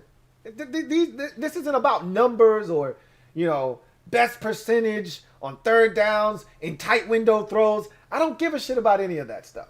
That's cool. Those numbers are awesome and they're great to have, but I've watched enough Ryan Fitzpatrick to know that when the game is on the line, he's a guy that sometimes folds, okay? He's a guy that also will make some clutch throws last year, and there were examples of that last year. Week 1 against the New England Patriots on the road, the Patriots, we would later find out, weren't very good in 2020. They weren't very good. And the Dolphins are right in that game. It's 14-11, okay? They're right there. Fitzpatrick has marched them down the field late in the ball game. They got a chance to beat this Patriots team in New England week 1. It's 14-11. Worst case scenario, okay? It's 14-11. Worst case scenario, you're at the Patriots 4-yard line. You need to come away with a field goal that will tie the game up. What does Ryan Fitzpatrick do? He throws a boneheaded interception in the end zone, and the Patriots go on to score a touchdown and win the game 21-11. He can do that. But then you fast forward to late in the season, week 16 versus the Vegas Raiders, when Tua's stinking it up, and they bring him off the bench, and he gets hot, and he comes in throwing flames, and he gets his face mask essentially ripped off of his head, and his head twisted sideways, and yet he still finds a way to find his receiver down the sideline for a deep ball, tack on the 15-yard face mask, roughing the passer penalty, and they're in field goal range for the game-winning field goal that Jason, whatever his face is, their kicker, I forgot his name, comes in and bangs home from like 40-something yards out, 50 yards out, and they win the game. Yeah, he can do that too. So he's capable of doing both things. That's Ryan Fitzpatrick. You don't know which one it's going to be. That's the problem. That's the problem. You don't know which it's going to be. So we'll see what happens, man. Everybody's searching for reasons as to why this year is going to be different for Fitzpatrick. They want it to be different. I get it.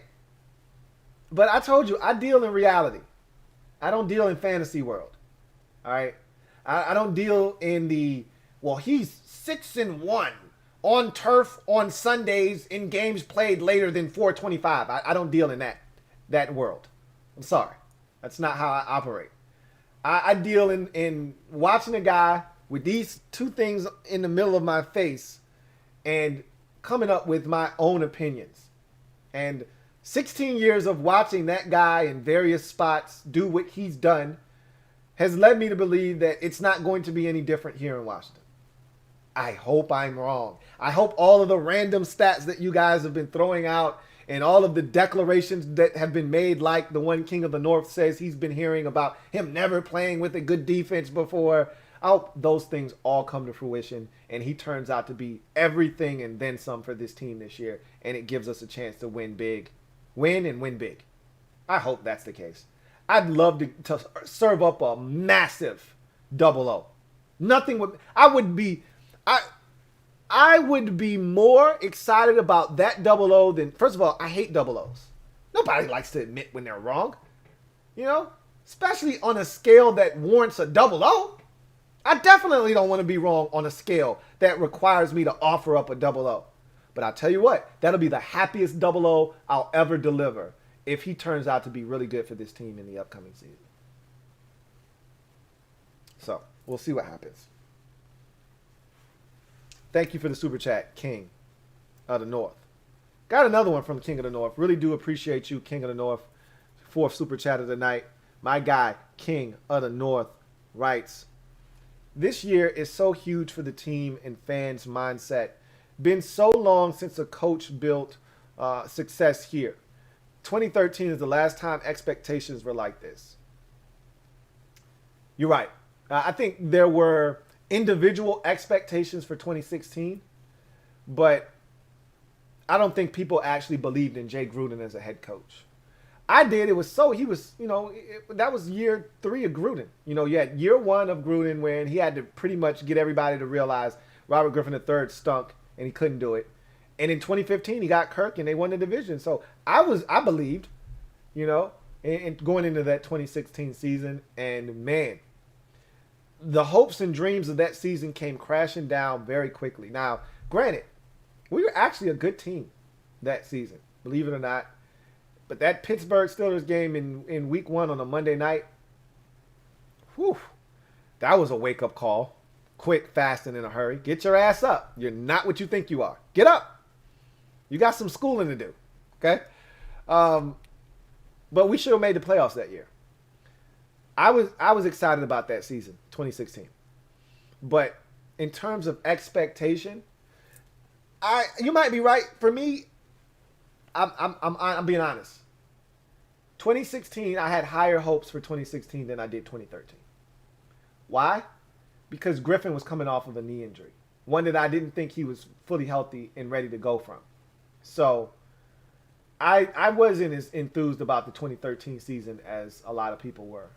I didn't think that he was going to be able to stay healthy, and I didn't like the fact that he was all in for week 1 and all of that jazz. I didn't really care too much for any of that stuff. So I didn't think that 2013 was going to be a great season. I didn't think it was going to be as bad as it turned out to be. And it was going to be all that finger pointing and, it would be the last year of the Shanahans. Not after what they had just done the year previous, but it was such a bad season when 2013 was. I didn't expect that.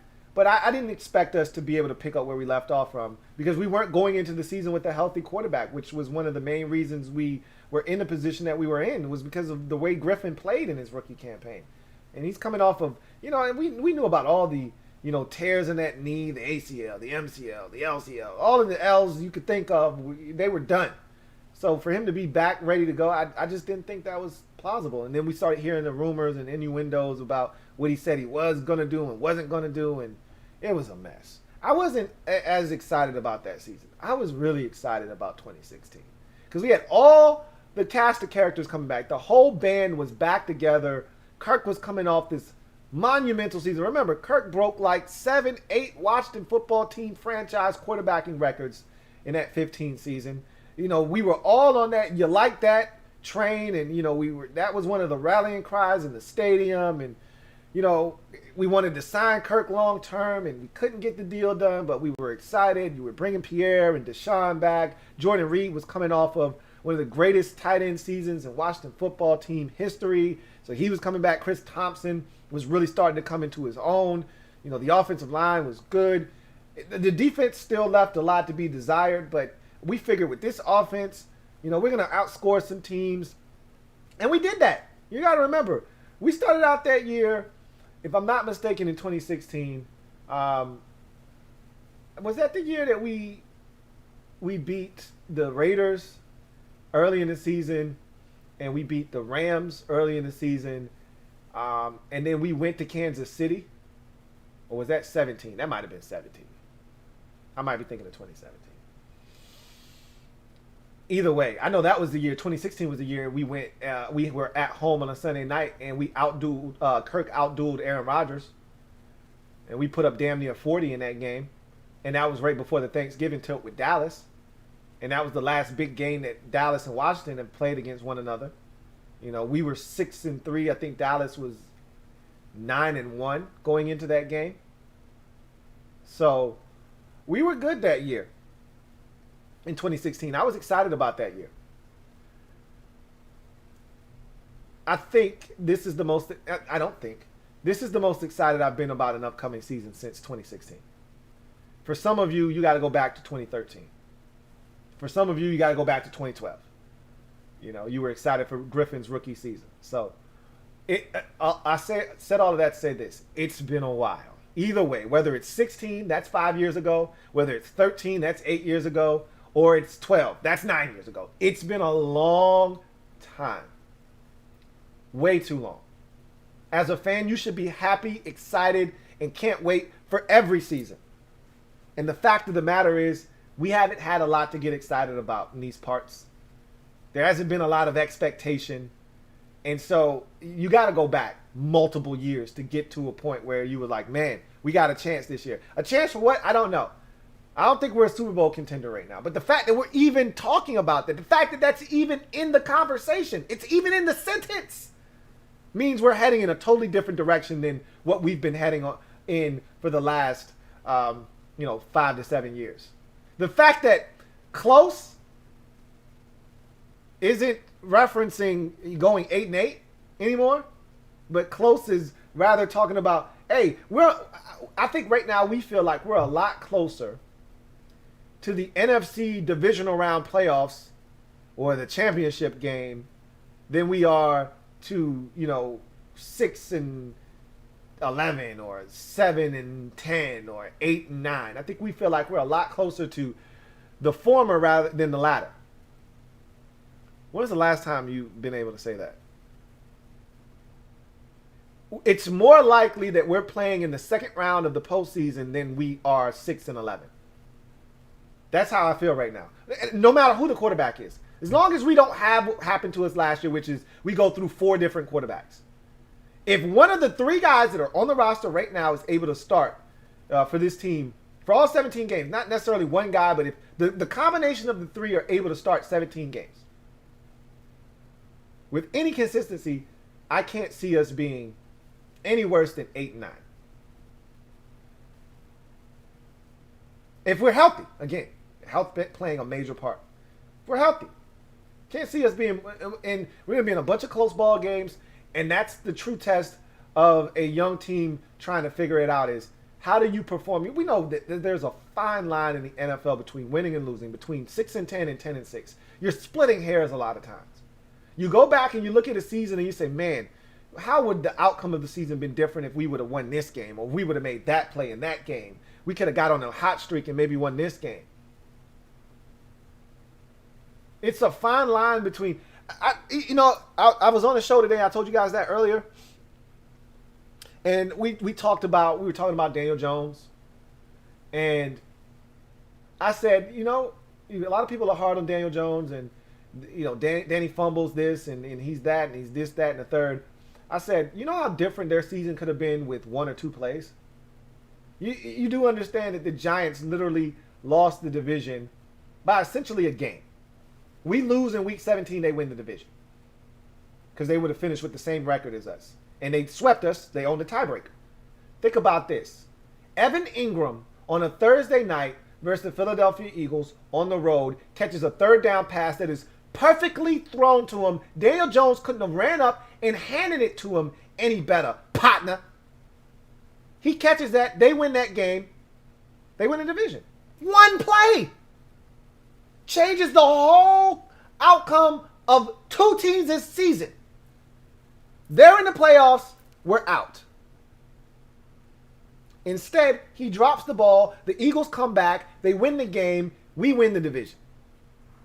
1 play changed 2 seasons, 2 teams' outcomes in 1 season. 1 play. That's how fine of a line it is in this league.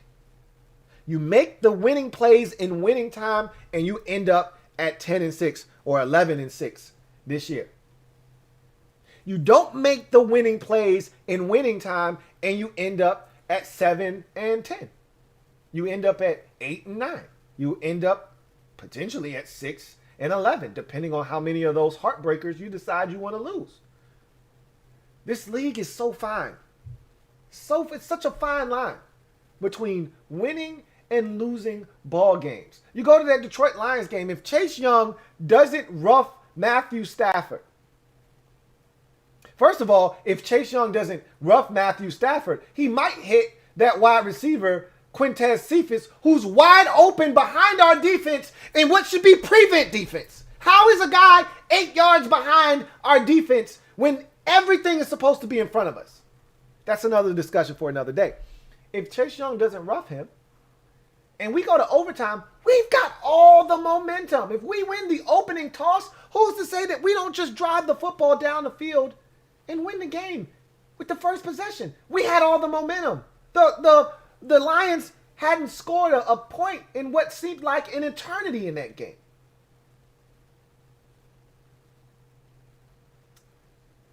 I think they had a field goal when we had a chance.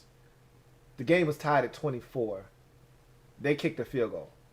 And then we went down and we had a chance, but we ended up settling for a field goal. And then they got the game winner. But anyway, I digress. You know what I'm trying to say here. It's what I'm trying to, the point I'm trying to make is that one play changed that outcome of that game. Well, no, not technically.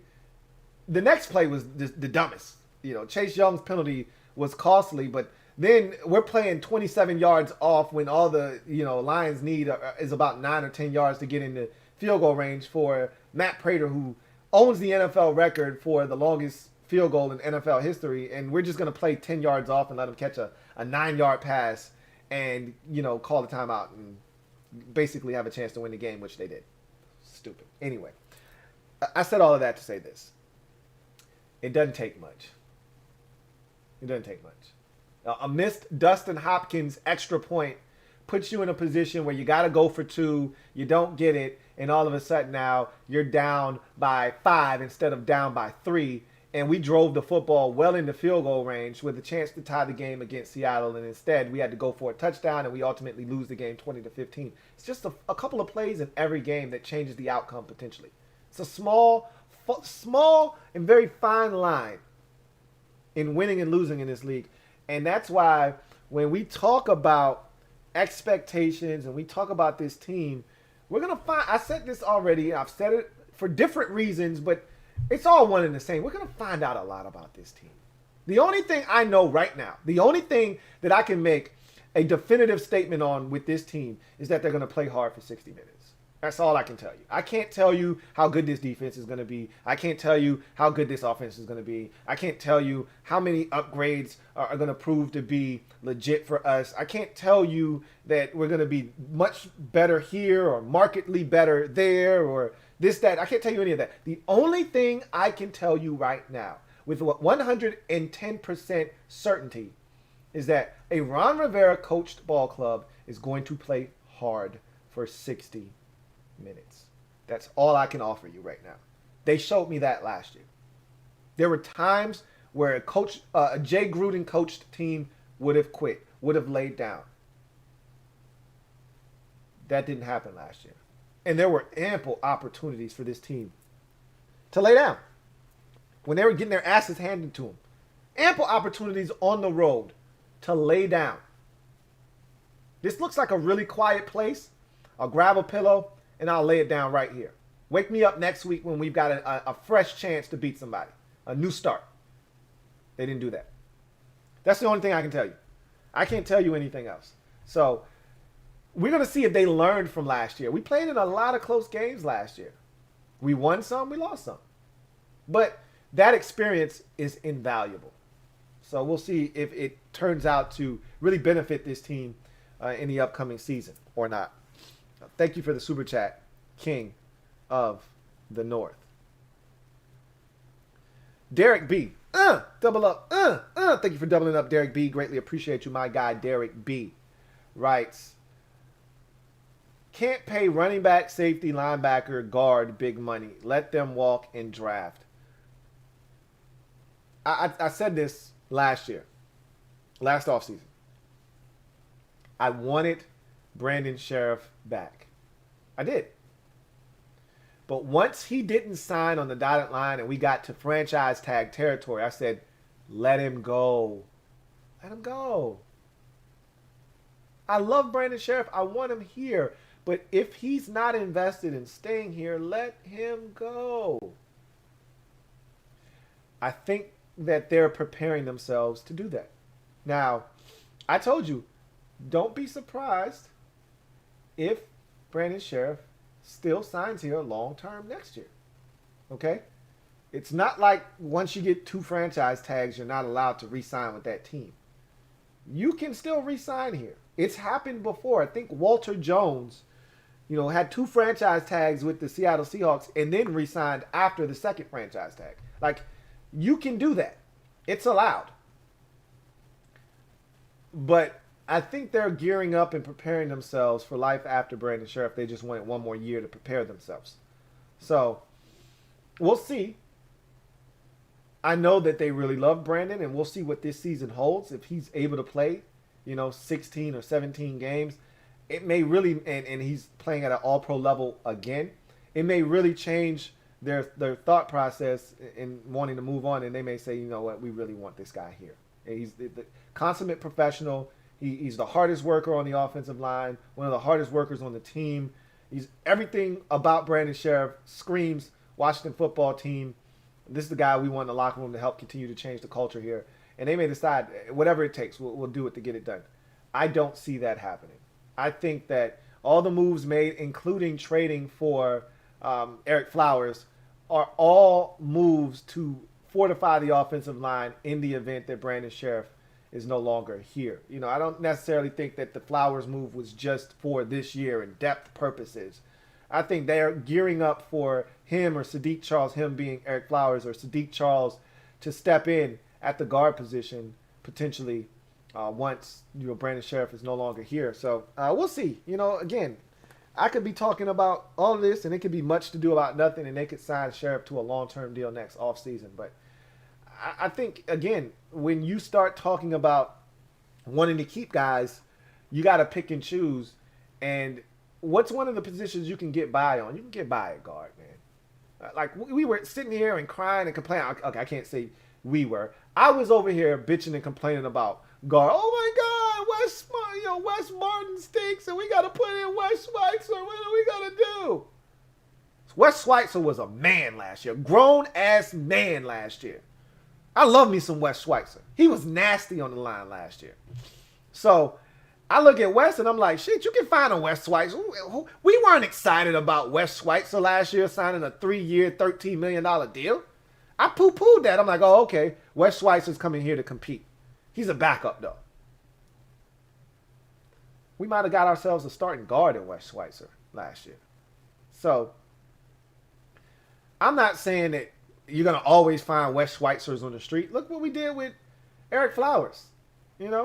Again, took a guy off the scrap heap, turned him into a quality starting guard. I'm not saying you got to have a world beater there. You'd love to have him, but guard isn't one of those positions that you need to overpay to have a guy here. How many teams had buyer remorse this offseason with guards that they paid big money to recently in the last year or two? The Giants had buyer remorse on Kevin Zeitler. The Chargers had buyer's remorse on Trey Turner. The Jaguars had buyer's remorse on the guard that they spent Andrew Norwell all that money on. Like, all these teams spent all this money on guards and said, man, we effed up. We probably shouldn't have done that. And had to cut these dudes or had to restructure it, as in the case with Andrew Norwell in Jacksonville. I don't want to be that team. 2 years down the road, we're like, shit, we paid Brandon Sheriff all that money? Not when you got to pay Deron Payne and Montez Sweat and Chase Young. Not when you got Terry McLaurin and all these contracts coming down the pipeline. I'm not with it.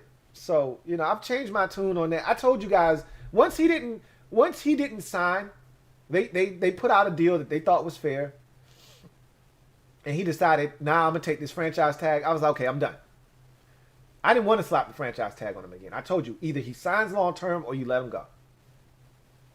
Let him walk. They franchised him. He's not signing a long-term deal. I wouldn't if I were him. Not this year. Now, we can come back and talk next year. But if I'm Washington, I'm milking for one more year, and then I move on.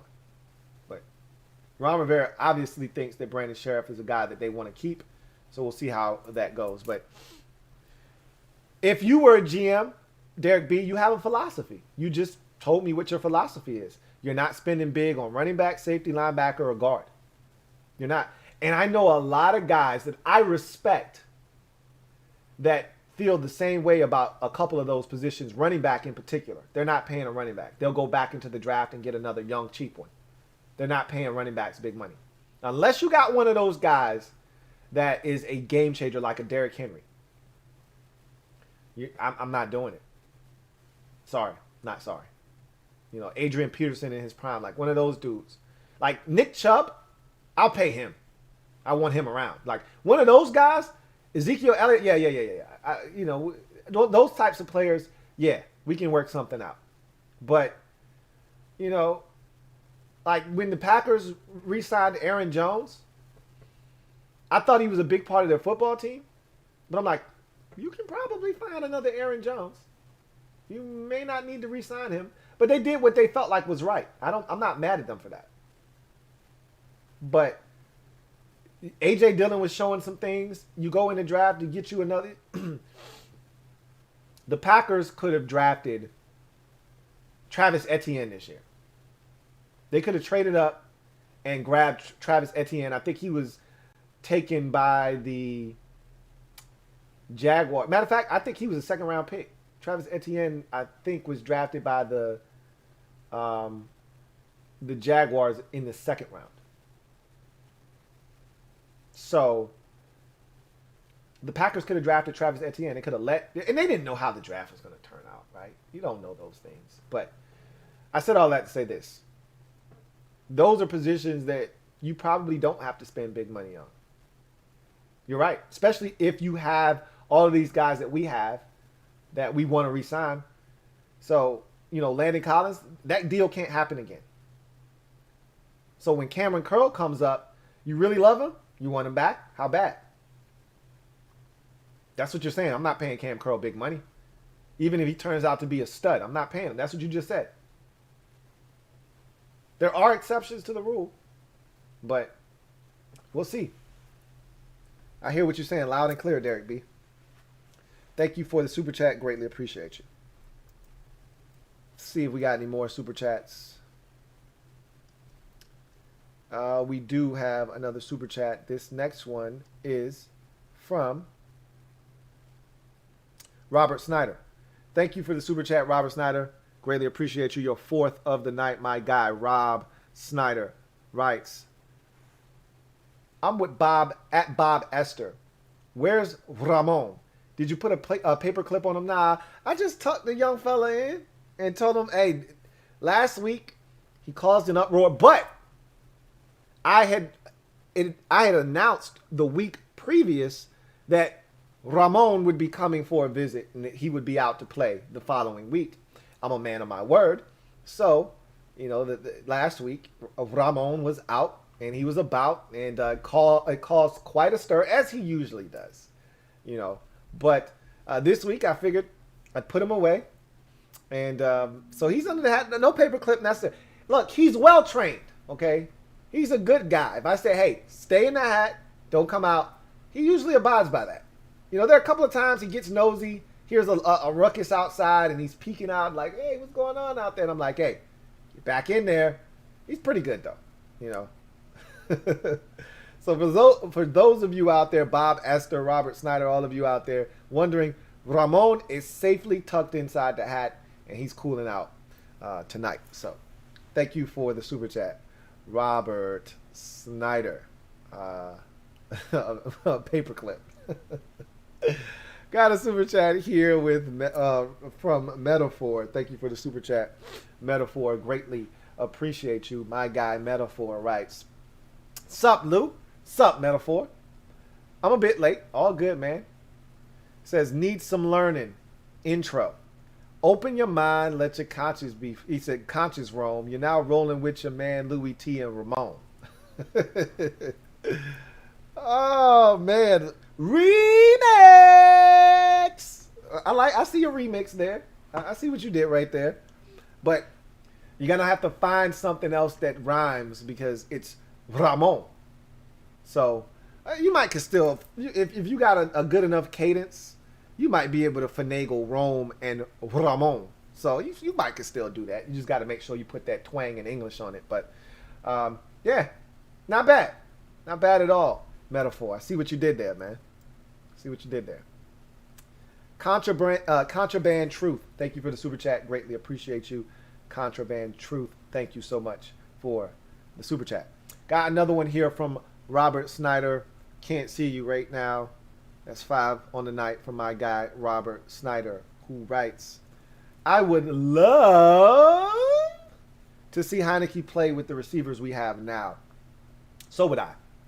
So would I. And you may have to settle for Heineke playing with those guys in the preseason. That might be the only time you actually see it in the upcoming season. Now, most people that I've talked to don't anticipate Ryan Fitzpatrick getting through a full 17-game slate. And my response to that is, why? Like, his problem has never really been staying healthy. I think he's had, a concussion here or there because he plays the game with a reckless abandon that I absolutely love. I've said this before. He's the Russell Westbrook of the NFL, Plays like his hair's on fire. It's playing like this is his last snap, and I got to give it everything I've got. So, what you get from him is this infectious energy that it motivates the rest of the team. You see your quarterback diving headfirst for a first down. How are you not going to pancake block this guy? Or how are you not going to go up and give extra effort in running and block that cornerback 15 yards down the field if you're a wide receiver? Like, how do you see your quarterback putting his body on the line and you not go out and do the same? So he's one of those guys that you love playing with him because he just plays with this crazy amount of energy. Same thing with Russell Westbrook. You're like, this guy is out here giving it everything he's got. Now, his energy can work both ways. It can be great. It can be a motivational tool. It can also work in the opposite direction because you can be out of control, or as I like to say, OC. And when you get OC, turnovers happen in basketball, and turnovers can happen in football. And I think that's why, to me, the way they play, not what they are in their respective leagues and what they've done aren't what I'm talking about. It's the way they play, their style of play that, to me, is comparable between those two. And that's why I always bring up Russell Westbrook when I talk about Ryan Fitzpatrick, because of the way that those two individuals play their respective sports. So I would love to see Ryan Fitzpatrick get an opportunity. I don't think, or Heineke, excuse me, but I don't think Fitzpatrick is going to get hurt. Like, he hasn't been a guy that's been snatched out of the lineup due to injury a lot of times. Like I said, he's had a nick here and a nick there and a concussion or so, when he's had to come out again. But for the most part, he's yanked out of the lineup because there's always a better option. There's always another guy, whether it's Jameis Winston or it's Geno Smith or, it's Tua Tagovailoa of recent note. Like, there's always another guy that's a better option than Ryan Fitzpatrick, So, I wonder if Taylor Heineke is that better option here in Washington. Only time will tell. So we'll see.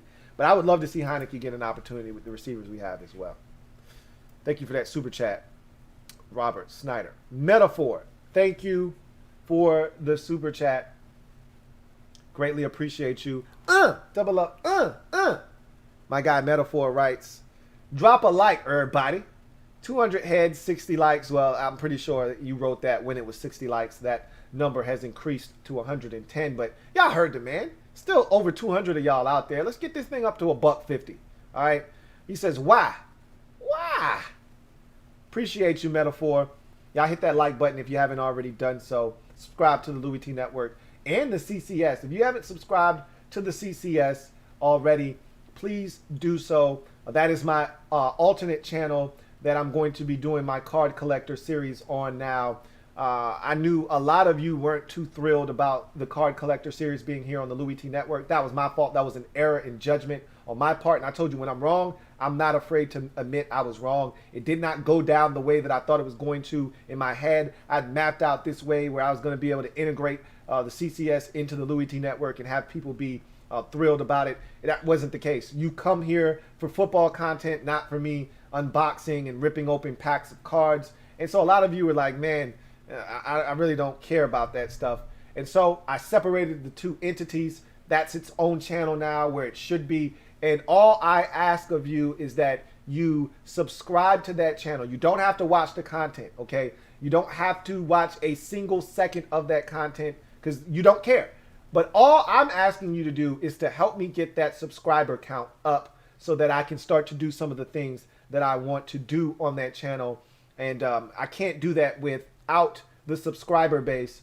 And because I have such a loyal following here, so many of you, I rock with y'all, y'all rock with me. I'm just asking for you guys to do me a huge solid and subscribe over to my other channel, CCS. Don't turn on the notification bell if you don't want to watch the content so that you don't know when I'm uploading videos, and I can just do that in vain.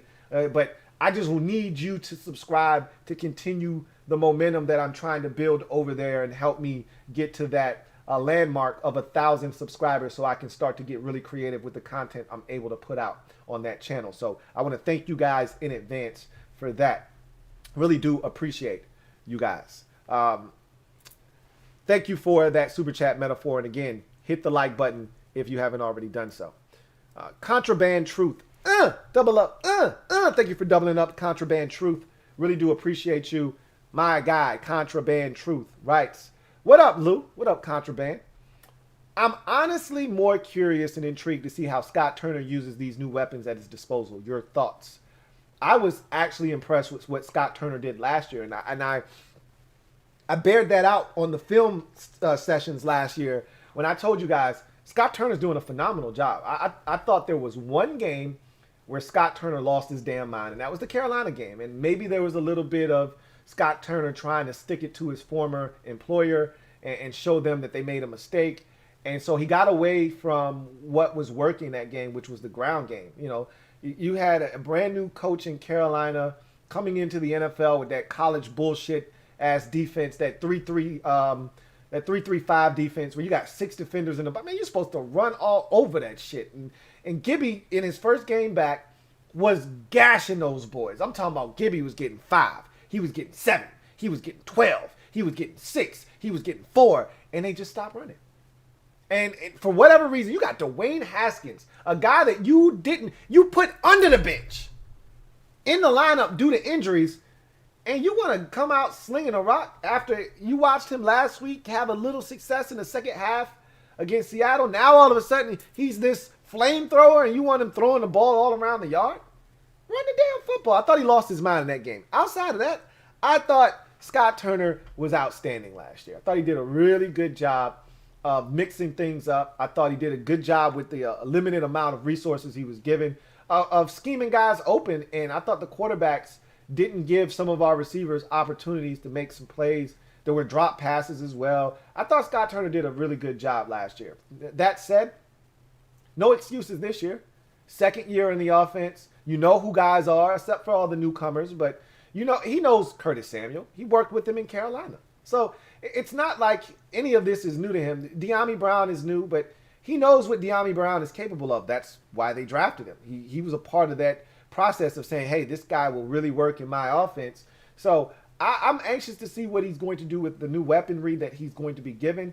But I expect him to dial it up. And what I saw in the playoff game with Taylor Heineke was an offense that was stagnated by lack of aggressive quarterback play. Guys that refuse to take shots vertically, i.e. Alex Smith. Like, I don't need to sugarcoat anything. It's called a spade a spade. I'm talking about Alex Smith.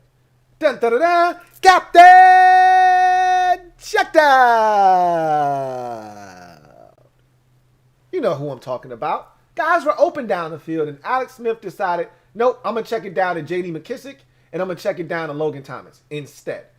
So when Taylor Heineke comes in and he starts throwing dimes 30, 40 yards down the field, you're like, where was this all season? It was there. It was there. Just didn't have the quarterback to take advantage. With Ryan Fitzpatrick, you don't have to worry about that. He's going to chuck it deep, okay? If he thinks he's got a one-on-one matchup up the seam, he's going to let it rip. If he's got a one-on-one matchup with Terry down the field, he's going to cut it loose. He's going to give guys an opportunity to win one-on-one matchups. So that's not something we have to be concerned with. The first 2 guys on the depth chart, they're going to let it rip. Heineke showed us last year, he ain't afraid to cut it loose down the field. We know Fitzpatrick isn't either. So I'm not worried about that this year. The first 2 guys on the depth chart, they're going to let it rip. I don't know about Kyle Allen yet. Not too sure about him quite yet. But the first two on the depth chart, they showed me that they're going to cut it loose. So we'll see what happens. But I'm intrigued as well, Contraband Truth, about what Scott Turner does in year 2 of this offense and how he's able to perform with the weapons he's going to be given in the upcoming season. Thank you for the super chat. Greatly appreciate you. Got another super chat. This one is from Sonny Rawson. Thank you for the super chat, Sonny Rawson. Greatly appreciate you. Thank you so much, Sonny. Really do appreciate you. My guy, Sonny Rawson, writes, "What up, Lou? What up, Sonny?" Says, "Thank you for all the content, man. Makes all of our days. I appreciate you guys coming and chopping it up with me. I really do." That being said, he says, if IFK, what does that stand for? I don't know. You got to help me on that one. He says, if I'm late, he says, I guess he's saying, I don't know. Maybe that was supposed to be a D. Yeah, I'm assuming, I don't know. That was supposed to be, I don't know if I'm late. But I wanted to talk about the O-line with limited preseason. Do you think they'll have enough time to find the right 5 guys? So funny that you asked that question, because I brought that up earlier in the show, and I think it was one of the first super chats of the show. Somebody asked about what I was concerned about with this team, and I talked about one of my concerns being the fact that the offensive line is going to have 3 new starters. Over 50% of your offensive line, 60 to be exact, of your offensive line is going to be new guys, new starters at least. They may not be new players specifically. They might have been on this roster last year, but there'll be guys that didn't start week 1 last season for this team. Even if Wes Schweitzer is your starter at left guard, he wasn't the starter last season week 1. So there is a little bit of concern there about, finding the right 5 guys, even though I think we've got tremendous depth there. There is a question about finding the right 5 guys and whether those 5 guys are going to be able to mesh and gel together. So I do think that that's something to not necessarily be overly concerned about, but it is something that you should give a little bit of pause to. Like that should be something that you think about. Like, just want to make sure that we're good up front, because everything that we're excited about on the offense could go awry quickly if the offensive line isn't any good. So I do think that's something that we need to entertain. But we talked about it earlier in the show, and I pretty much said that that's something that does concern me a bit. I'm not, like I said, that's not something that I'm going crazy over and I'm like, oh my God, how are we going to function as an offense? Because I like the depth on the offensive line. I think they can find, 5 guys that can get it done.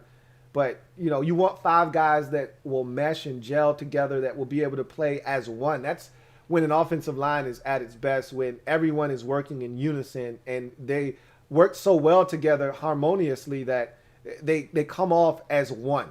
They move as one. You know what the guy next to you is going to do because you've had enough reps next to him.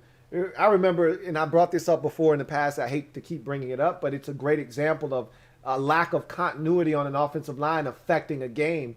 We talked earlier in the show about one play here or there is the difference between winning and losing a game. We were going to beat the Giants the first game last season in the Meadowlands. We had all the momentum. They couldn't stop us. We were moving the football. They couldn't do anything on offense. And we had one mix-up between the left tackle and the left guard. Poor communication. They ran a simple twist and inside, a stunt looping around, and nobody picked it up. No communication. And he comes right to Kyle Allen, who gets hit. The ball comes out, scoop and score. They win the game. Now, we had a chance. Kyle Allen led us right back down the field, scored a touchdown, had to go for 2, didn't get it. Or could have kicked the extra point, went to overtime. We went for 2 to try to win and didn't get it. Bottom line is, we shouldn't have been in that position if we could simply pick up the simplest of TE games. That doesn't happen. And we don't lose that football game more likely than not. Who's to say that 2 plays later the same shit doesn't happen? or he didn't throw a pick. But with the way we were moving the football, I like to think that we were going to win that game. Doesn't matter. Doesn't matter. They didn't have the continuity at the time. They hadn't played enough. There wasn't enough conversation and enough continuity there to know what the guy was going to do next to you. And so you get an easy free hitter, sack, forced fumble. You end up losing that game. So those are the things I do worry about. I do think about that. But at the end of the day, I think they're going to figure out. John Masco did a fantastic job last year with this offensive line. And I just feel like he'll find the right 5 guys and he'll get the most out of them. So we'll see what happens. But I just saw a comment. I felt like Travis Etienne was a first-round pick, too. He wasn't the 32nd pick. You know, the Buccaneers kept their pick at 32. But the Jaguars had 2 first-round picks. Didn't they pick him in the first round? Like 27th or something? Let me see. I'm going to look it up. I'll just say this. The Packers could have traded up to get Travis Etienne if they wanted him. Or anything, or something like that. Let's see. Yeah, he went in the first round. Both of those backs, Etienne and Harris, both went in the first round.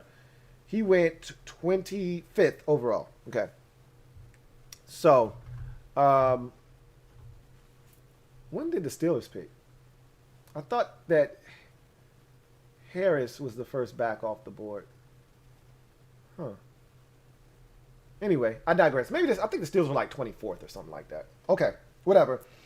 Both of those running backs went in the first round. The Packers would have had to trade up to get him, and they could have done that if they wanted him. They showed last year when they traded up for Jordan Love that they don't mind giving up draft capital. So, whatever the case may be, I digress. Let's move on. Calvin Krim, thank you for the super chat. Greatly appreciate you. My guy, Calvin Krim, writes, "Hey, Lou." What up, Calvin?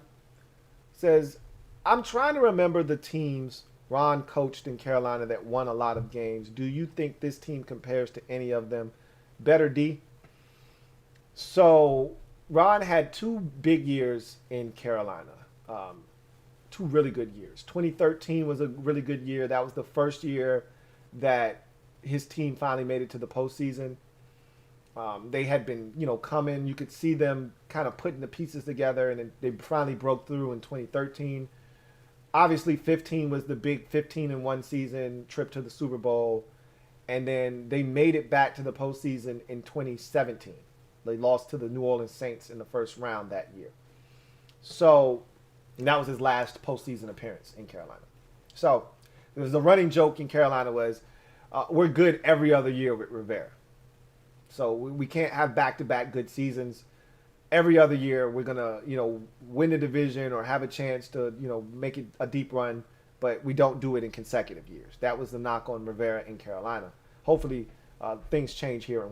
Had a dominant defensive unit that, to me, their team was built strictly on the backs of that defense. Luke Kuechly, Thomas Davis, Charles Johnson.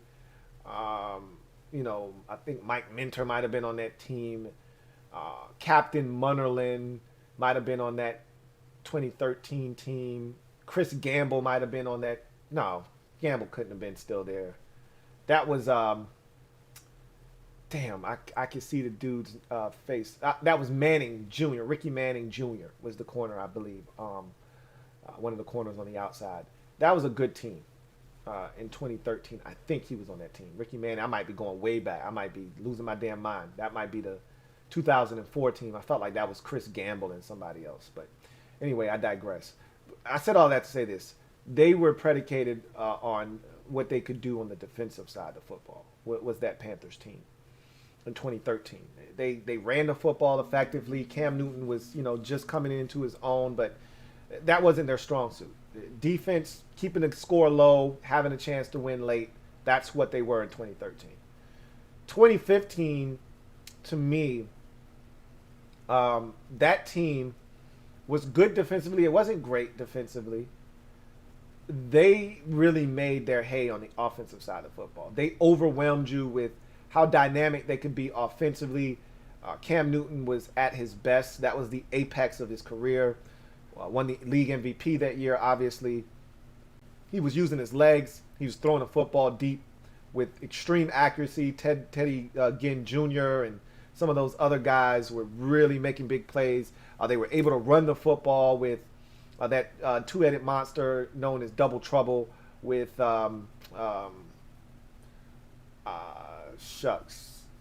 Jonathan Stewart and D'Angelo Williams.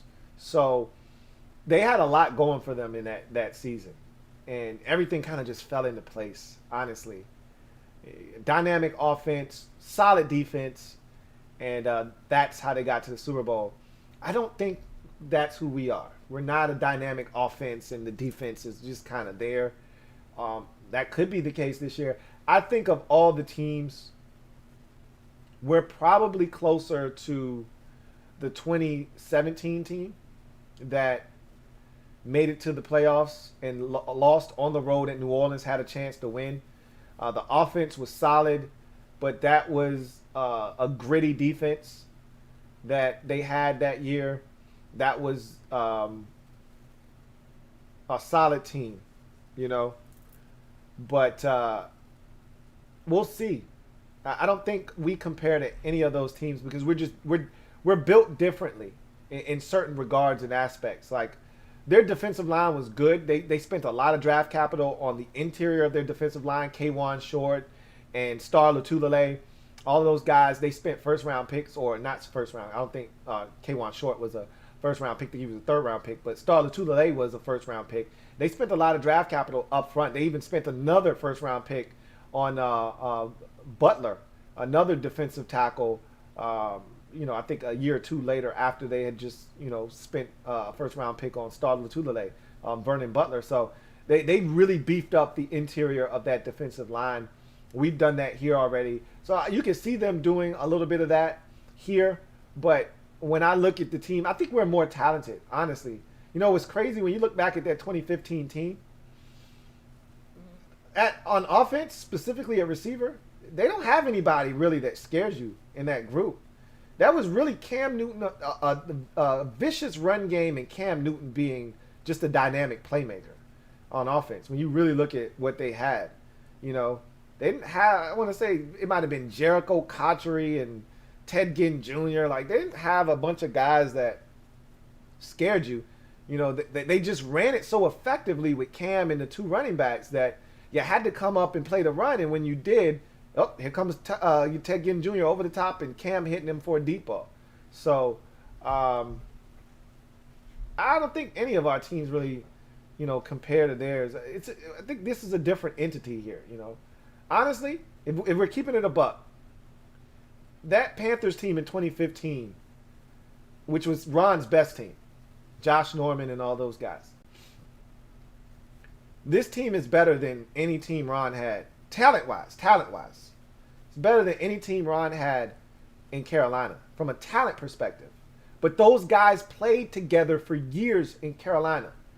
The beauty of watching the Panthers go from, bottom feeders when Ron first took over in 11 to, 2013, their first playoff, birth in the Rivera era, and to where they got to in 15. It was a process with a bunch of players that kind of grew with each other. Thomas Davis, Luke Kuechly, they added Shaq Thompson, and all these guys that were on that roster together. Josh Norman, all those, they grew together. These were all guys that were drafted right around the same time period.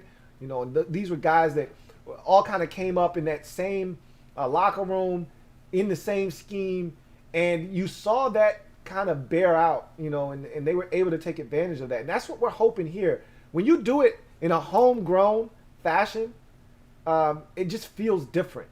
That's why what the Buccaneers did last year for Bucs fans, look, winning is always excellent. No matter how you do it, even if it's a rental victory, even if you get a bunch of hired guns and you win, you don't give a shit how you do it. You just want to do it. But it tastes that much sweeter when it's homegrown product. And that's why the Buccaneers fans could say, man, it feels good to look up at this roster and say, most of these guys are our guys. Yeah, there's the Tom Brady and the Leonard Fournette and the Gronk and the Antonio Browns of the world. But you look at that roster, a lot of those guys are Tampa Bay Buccaneers draft picks.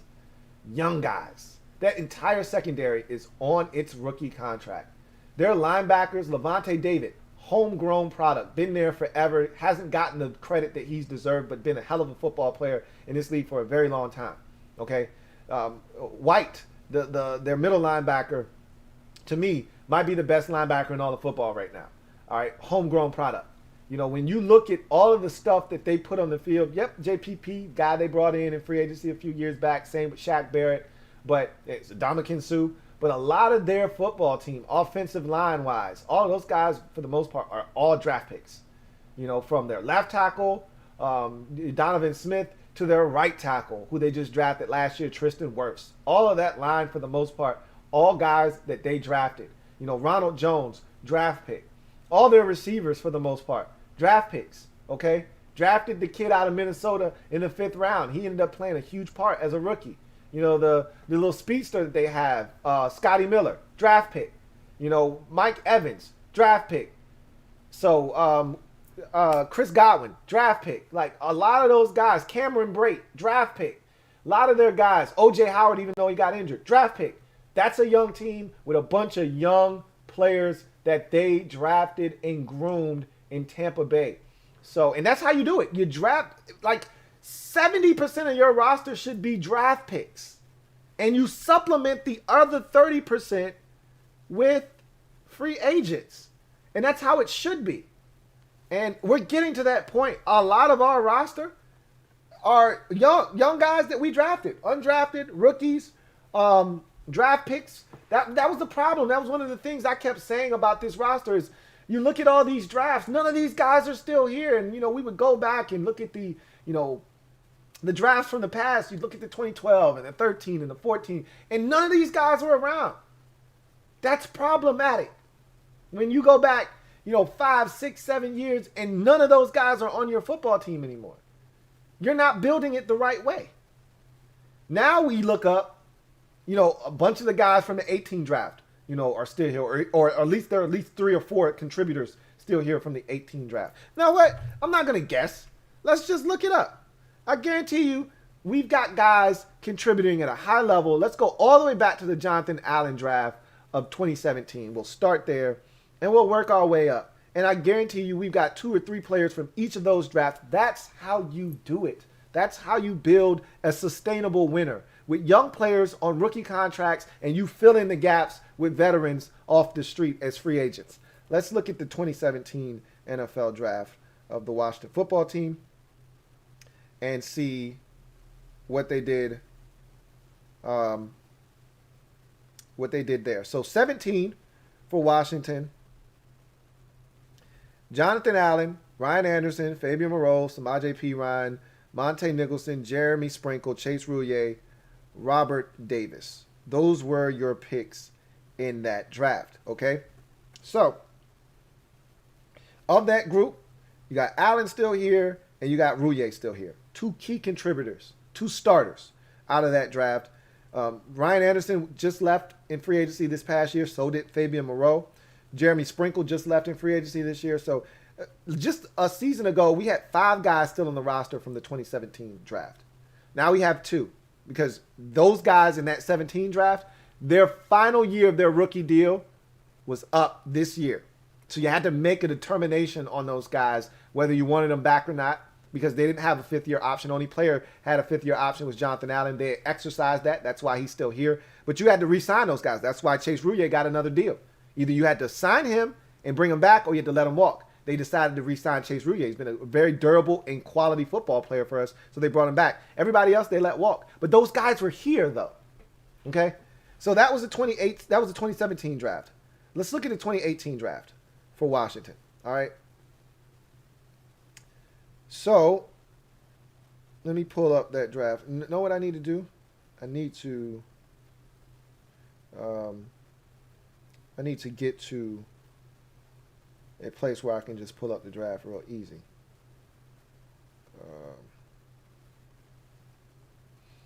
Let's see if I can find it. I need something easy. Here we go. That's what I was looking for. Took me too long to find it. All right. So 17 draft. Robert Davis, Josh Harvey Clemens, and Joshua Halsey were the last two. I really like Joshua Halsey. I remember him out of Auburn. Anyway, I already talked about that draft. So you go to the 2018 draft. Deron Payne, Darius Geis, Jaron Christian, Troy Apke, Tim Settle, Sean Deion Hamilton, Greg Stroman, Trey Quinn. So of that group, Payne is still here. We know what happened to Geis. We talked about him earlier on the show today. Jaron Christian was just released this offseason. Troy Apke is still on the roster. He'll probably not make this football team, but we'll see. Tim Settle, still a key contributor. This is the last year of his rookie contract. They'll have to make a decision on him. More likely than not, he's playing his last year in Washington. We'll see. Sean Deion Hamilton was released. Greg Stroman still on this roster. Made the team last year. Will have a chance to make it this year.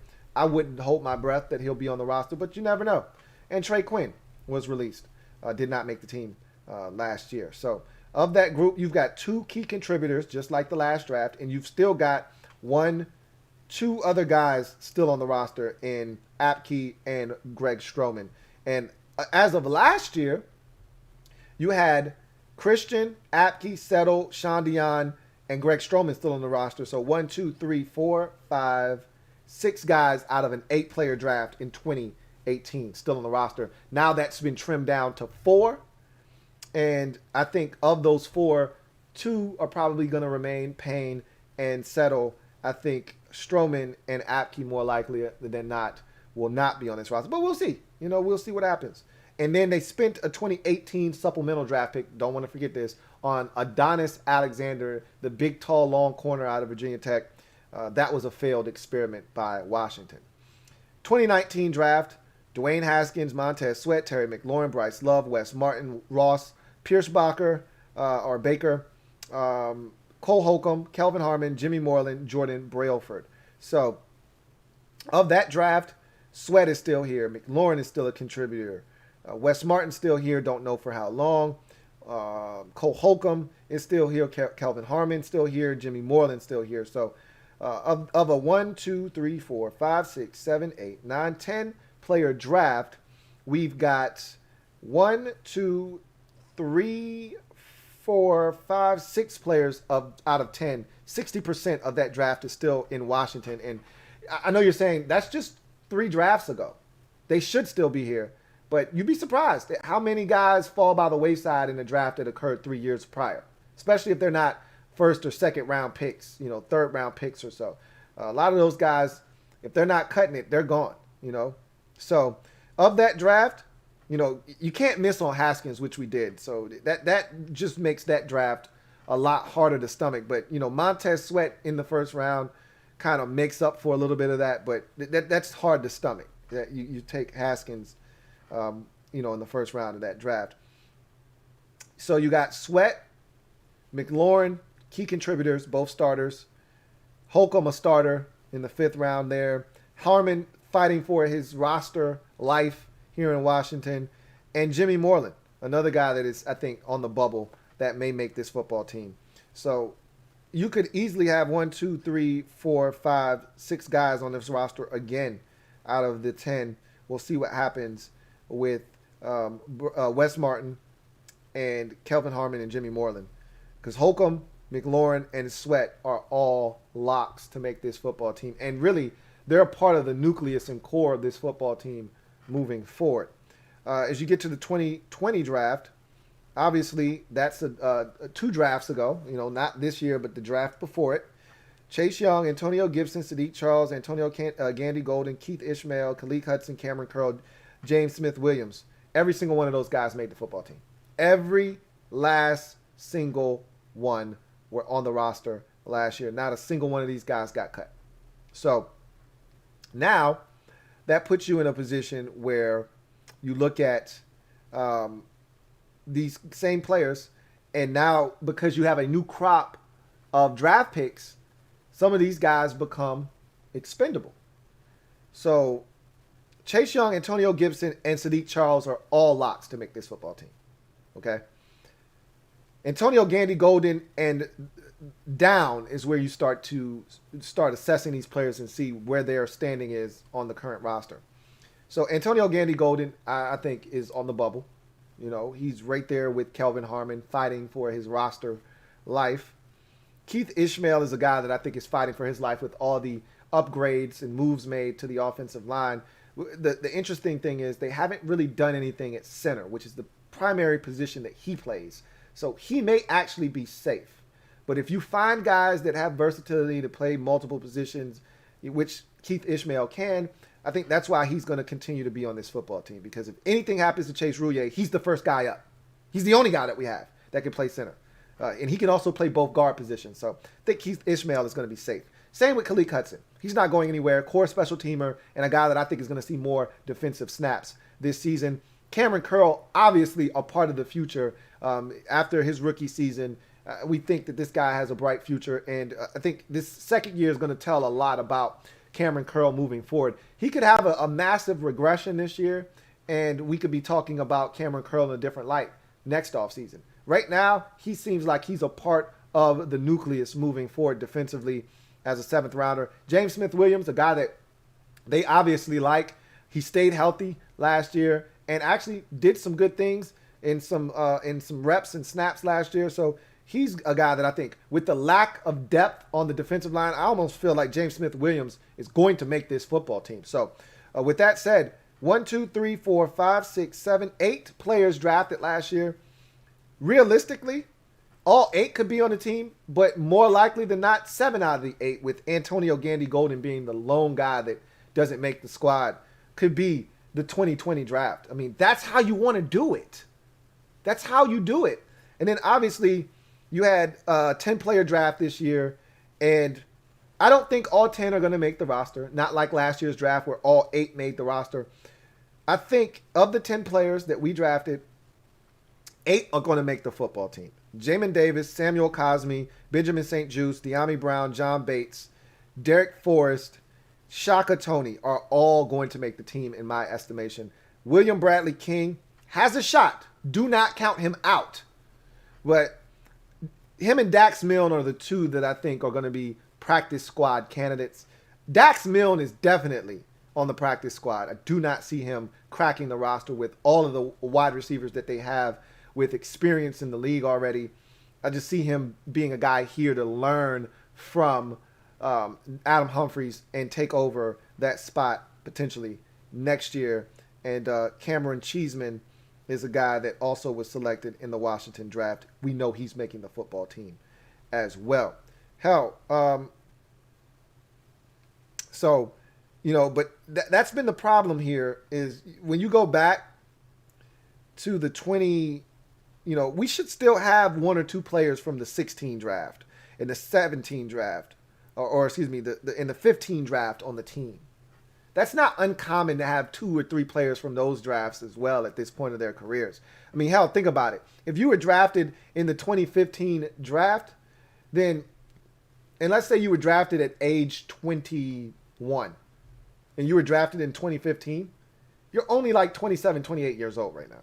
Like, you should be going into the prime of your career. We only got Brandon Sheriff left on the team from that draft in 2015. Like, we should have, like, listen to the list of players drafted that year. Preston Smith, Brandon Sheriff first, Preston Smith, Matt Jones. Who? Matt Jones! Jamison Crowder, Ari Kwanjo, Martrell Spate, Kyshawn Jarrett, Tevin Mitchell, Evan Spencer, Austin Ryder.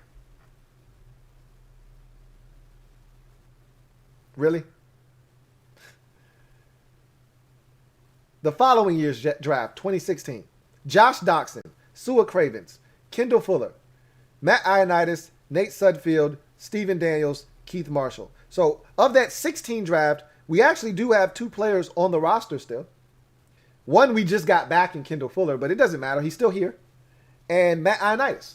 So that's good. That's actually good. From 2016, you got 2 players from that draft. That's actually not bad.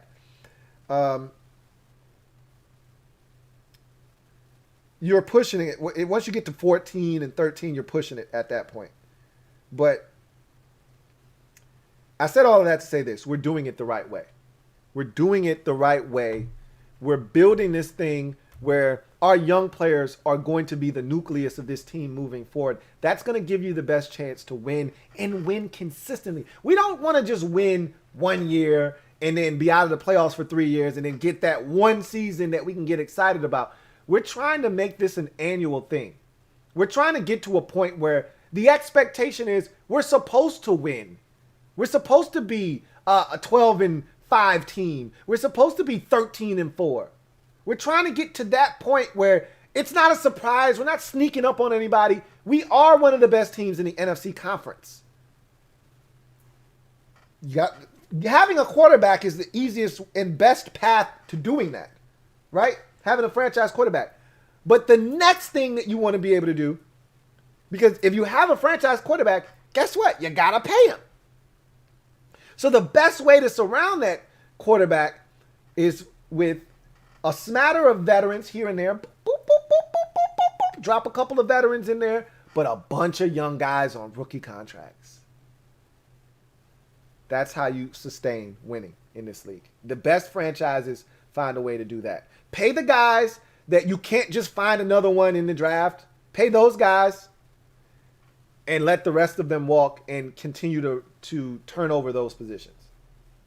We're doing a phenomenal job of it right now. But this is the first time that we've had to now see how they're going to react to guys getting to contract time. So this is the first time we're going to find out just how good Ron Rivera, Rob Rogers, and all of those guys are at finagling the cap and figuring out who can we move on from and who can we not live or who we can't live without on the roster. So we're at the point, we're at a crossroads now. Jonathan Allen, Terry McLaurin,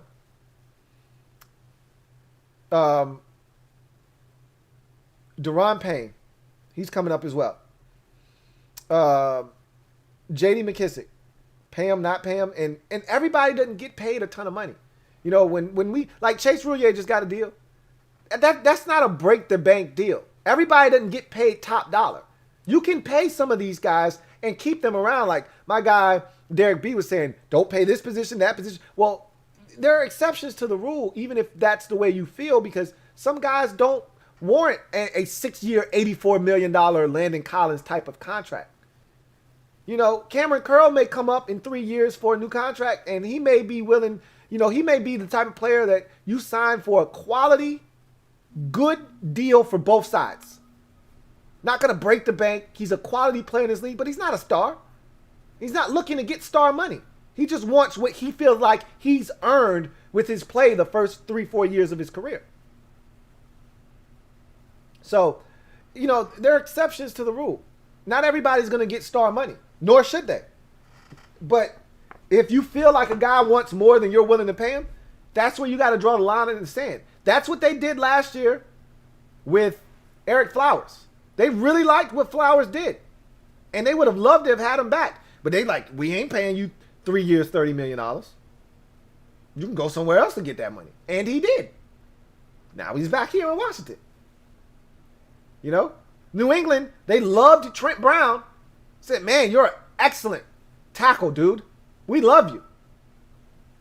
But we ain't paying you that kind of money you about to get in free agency. He had to go to Vegas to get his money. Now he's back in New England on a 1-year deal. Little meager 1-year deal. And he's happy to be back in New England. You got to make the decision. Who can I pay? Who can't I pay? We're going to see how good they are at this game. Can't keep everybody. We keep saying that. Can't keep everybody. We want to. As fans, we want it to be Madden. We want it to be fantasy. We want to keep everybody. Can't keep everybody. Tough decisions will be made. Let's see if they make the right ones. We think that they will, for the most part. But we'll see. And isn't it amazing that I got all the way to that off of a question that asked me how this team compared to Carolina? I don't know how I do that sometimes. I digress. Got another super chat. This one is from Sonny Rawson. Thank you for the super chat, Sonny. Double up. Thank you for doubling up, Sonny. Greatly appreciate you. My guy, Sonny Rawson, writes, dang. Then I go back to the beginning of the stream, and it's the first thing you talk about, shaking my head. It's all good, man. You didn't know. You just showed up. It's all good. And I don't mind repeating it. You super chatted. I don't mind talking about it, dude. I appreciate your generosity. So I don't mind rehashing that. It's all good, man. Kevin the PRF, my guy, Kev, what's good? Thank you for the super chat. Greatly appreciate you as always, who writes. So if Ingram catches the pass, who would you mock the Washington football team at 11? Who would you want? Refresher, Fields, Parsons, Slater on the board. I think if they really liked Slater, they would have taken him. So word out on the street. I don't know if you guys were privy to this or not. Word out on the street. And remember, I told you I was afraid. Before the Eric Flowers trade, they were dead set on taking AVT, Elijah Vera Tucker, if he were available at 19. Now, ultimately, he wasn't available. The Jets traded up to 14 with the Vikings and took him. So he wouldn't have been available in that scenario. But I told you I felt a lot more comfortable once they traded for Eric Flowers, because that let me know we don't need another guard. And that's what he projects to in the league. He may ultimately play tackle, but he projects to guard at the next level. That said, they thought that he could play tackle. That's why they were going to take him. I didn't want it. So had the Giants won that game and we lost the division to the Giants, we would have been, as you just mentioned, selecting 11th. But who knows? It might not have been 11, because if we still would have had something to play for.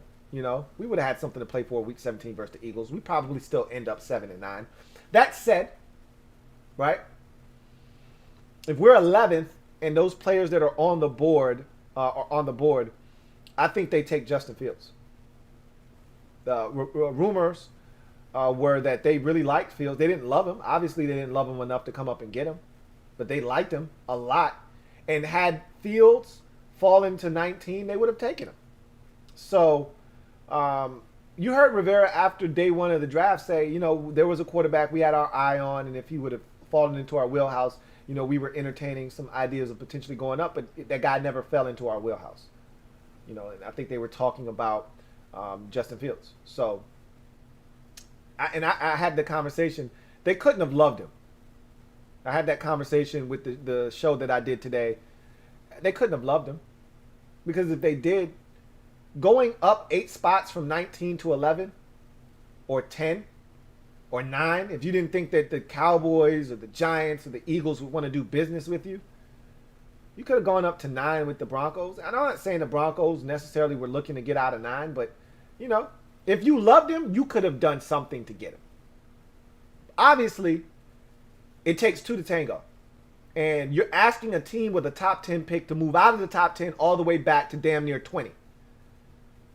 That takes a lot. But if you love a guy enough, you don't give a shit about what it takes. You just want to get that guy. We're talking about the most important position, not just in football, but in all of sports, if you ask me. You don't give a shit what you got to give up to go get him. The 49ers went up from 12 to 3, and they didn't give a shit what they had to give up to get it. They just knew they had to do it. You do what you got to do to get your guy. You know, the Chiefs went from like 26 to 10 to get Mahomes. The Texans went from 20-something to 11 to get Watson. Like, you don't care. You just do what you got to do if that's the guy you peg as the guy. So they didn't love Fields. But I think if they were sitting there at 11 with their own pick and Fields is there, and he was, they would have taken him. That would have been the pick. I truly believe that. So Parsons wasn't on the board. Let me just reiterate that. Ron said it without saying it. We want the right guys here. He was talking about Parsons, Michael Parsons. He was never on Washington's board. Never. So he wouldn't have ended up in Washington. Thank you for the super chat, Kevin, the PRF. Got a super chat here from Lorenzo Simpson, my guy Zoe. Thank you for the super chat. Greatly appreciate you. Who writes, how much playing time are the ones going to get in the first 3 preseason game format? Will each quarterback get enough reps to be properly evaluated? I don't know the answer to that. You know, I would assume that everything gets bumped up 1. So the 3rd preseason game used to be the dress rehearsal. now I think the second game is your dress rehearsal because you don't want to play your starters in that final preseason game. You don't want anybody getting hurt. So the assumption is you'll play the starters a little bit longer in that first preseason game. Remember, the first preseason game was pretty much like the last preseason game, except you did see some of those guys. You would see, a good chunk of them. There'd be a couple of guys, maybe they got a nick or you're just not comfortable putting them out there. They would, but you'd get a guy, most guys for like a series in the first preseason game. And then that would ramp up to, a quarter in the second game. And then you'd have them play a full half in the third game, and then nobody played in the fourth game. Now with that fourth game not being there, I think the fourth game now becomes the third game. And instead of you being able to gradually work your way up to playing a whole half of ball, I think that first preseason game is a quarter. The second one is your dress rehearsal. That's a full half. The third game, nobody plays in, and then you hit the ground running in the regular season. So I think that's how it'll go. As far as how they'll divvy up the snaps, remains to be seen. If it's a true competition, then you'd like to see each of these guys get an opportunity with the ones in that second game, which is your dress rehearsal. But again, if you're having a shorter preseason, an abbreviated preseason, then you need Ryan Fitzpatrick, who you think is going to be your starter, to get as many reps as possible. So if it's a real competition, you're pulling away reps from one of these guys if you don't know. They've got an idea. And how they play their quarterbacks is going to tell you all you need to know. If Ryan Fitzpatrick starts both of the first two preseason games, that's all you need to know. There's no competition here. If they go, Fitz game 1 and Taylor Heineke game 2, or Taylor Heineke game 1, Fitz game 2, then maybe, just maybe, there is a real competition taking place. But if the same quarterback starts both games, to the first two preseason games, I don't see this being a real competition at all. So it'll be interesting to see how they divvy up the snaps. Everybody is going to have to adjust to the new preseason format. It's not a hard adjustment to make. Okay, it's just one less preseason game. And that last preseason game was really more for the back end of the roster guys trying to make a statement, whether it's with the team that they're currently on competing for one of those final roster spots, or putting on film for the rest of the league to take a look at when they get cut, to see if they can't latch on somewhere else. So I don't think it'll be a hard adjustment for the staff to make. The first preseason game is a full quarter. The second preseason game, full half. And nobody plays in that third preseason game. All the young guys, you get to cut them loose in that final game. But we'll see what happens. Thank you for the super chat, Lorenzo Simpson. Got a super chat here from Martin Matthews, my guy Double M. Thank you for the super chat. Greatly appreciate you as always, Double M, who writes, "Hey Louie, what up, Martin? Tell me if I'm wrong. I am 50-50 on Fitz, but with Miami last year, he only came out because they wanted to see the young guy play. If they kept him in, they go to the playoffs." That's the assumption that everybody made, is that if Fitzpatrick would not have been benched, they would have made the postseason. I don't necessarily agree with that. We don't know what he would have done. And, here's the thing. People act like the Dolphins were getting smoked with Tua in the lineup. They were still winning games with him in there. Tua had a fantastic game against the Arizona Cardinals on the road in a win, like 34-31 or something like that, 31-28. He was outstanding in that game. They won a game despite him against the Rams, where defense and special teams was dominant. Tua had like 97 yards passing.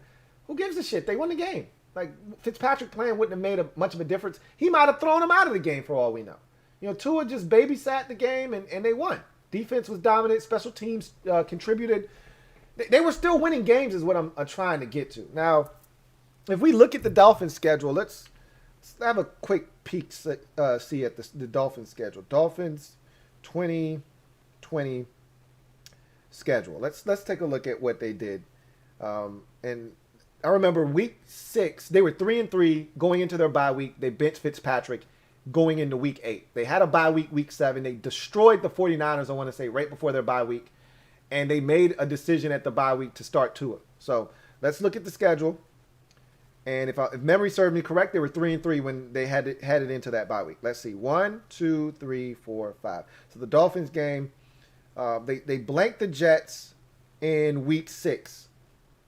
Then they headed into their bye week. And they decided to make the move. And Fitzpatrick was hurt because he was playing well. The team was playing well. And they come out of the bye. And Tua's first start, they destroy the Rams, 28-17. Tua doesn't really do much of anything, but they win. So who cares whether he starts or not? Then they go on the road. I remember this game very vividly. I remember watching this after Washington's game, that second half game, 34-31. Tua was outstanding in that game, okay? They win on the road at Arizona. Then they beat the Chargers 29-21. Okay, Tua's 3-0, okay? Then they lose to the Broncos. Maybe that's a game you win if Ryan Fitzpatrick is in. Okay, I will grant you that that was not a good performance for Tua. He was really bad in that game. I think he even got injured in that game. All right, so then the next week they beat the Jets. Let's see if Tua played in that game. Nope, Fitzpatrick is in that game. In the Dolphins game, Tua got benched. And Fitz came in, and he was 12 of 18 for 117 and an interception, and they lost that game 13-20. So Fitz threw a pick in a game that they had a chance to win. So you could say, well, if he started that game, maybe they would have won. Well, he didn't start it, but he came in, and he didn't fare much better than Tua did. So they lose that game. But they beat the Bengals. I think Tua was in on that game. Let's see.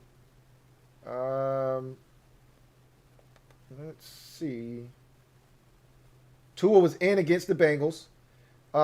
26 of 39 for Tua for 296 and a touchdown. What's wrong with that? Okay? Like, don't fall for the false narrative that, oh my God, had Fitzpatrick played the entire season, they would have made it to the playoffs. No, Tua came in and did really well. They lost to the Chiefs 33-27. I think Tua played in that game. He did. 28 of 48 for 316, 2 touchdowns, 1 interception.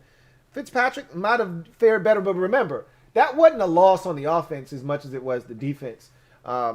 They were up big, the Dolphins were, and then the Chiefs came roaring back and won that football game. Anyway, I digress. The Patriots came to town. They beat the Patriots 22-12. Let's see if Tua played in that game. He did. 20 of 26 for 145, no touchdowns, 1 interception. But guess what? They won the game, so who cares? The following week, they played the Raiders, and that's when Tua was stinking it up, and Fitzpatrick had to come in and save the day. And then he didn't play in Week 17 with the Bills, not necessarily needing the game, but the Bills scored 56. Tua was not good. He threw 3 interceptions in that game. He was terrible. However, the Bills scored 56 points. Some of that may have been a result of Tua's turnovers, yeah. But Josh Allen was 18 of 25 for 224, 3 touchdowns, and 1 interception before he left the game. Okay? They were already getting their asses ramrodded in the game. Whether he played or not, like, to me, that's a misconception. I watched that game in Week 17. The Bills were doing whatever the hell they wanted to do on offense to that Dolphins defense.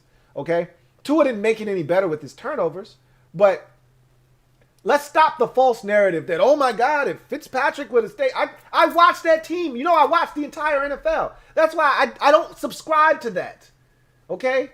Had he started the entire season, Tua lost 2 games in 8 starts. He lost 2 games. Okay? He lost the Chiefs game. Let me pull it back up. It might have been 3 losses. Tua lost 2 starts. He lost the Broncos game, and he lost the Chiefs game, and then he lost the Bills game. He lost 3 starts in, let's count them up. Let's start with the Rams game. 1, 2, 3. Let's see. I think this Chargers game, Fitzpatrick played in. I don't think Tua played in that game. No, Tua played in that game. It was one of these games. Tua was injured and he didn't play. 1, 2, 3, 4. The Jets game is the one he didn't play in. So 5, 6, 7, 8, 9. Tua started 9 games. Okay? And they won one. They lost, 1, 2. They lost 3 of them. He went 6-3, man. Like, the Dolphins went 10-6. Fitzpatrick went 3-3 in his 6 starts. Tua went 6-3 in his starts. Like, what are we talking about, man? Maybe they beat Denver. That's the one game I look at and I say, maybe they win that game. I still think, and a lot of people keep saying, well, if Fitzpatrick would have played in Week 17 against the Buffalo Bills, who had nothing to play for, they would have won that game. Really? Because I watched Josh Allen play in that game for like 2.5 quarters, and he was tearing those guys a new asshole. I just told you what his numbers were. 18 of 24 for 225 and 3 touchdowns and 1 interception. They scored 28 points in the third quarter, and that dude was done. Or, 28 points in the second quarter, and he was done at halftime. I don't know if Fitz makes a difference or not. Maybe he does. Bottom line is, don't fall for the banana in the tailpipe. Tua was really solid. I think he got a bad rap last year because of how good Justin Herbert was. You know, there were some games where Tua wasn't all that great, and the stats bear that out, but he was a rookie last year. What did you expect? So, like, Fitzpatrick starting the whole season, do they go 10-6? I don't know. Maybe they do. Maybe they go 11-5 and make the postseason. Maybe they go 9-7 and miss it all together. Who knows what happens if he starts the whole year? The bottom line is, yes, you're right. They benched him because they wanted to see the young fella play. That wasn't due to play by Fitzpatrick. It wasn't due to injury. They just wanted to see what to it. They got a young guy. They wanted to see what he was about.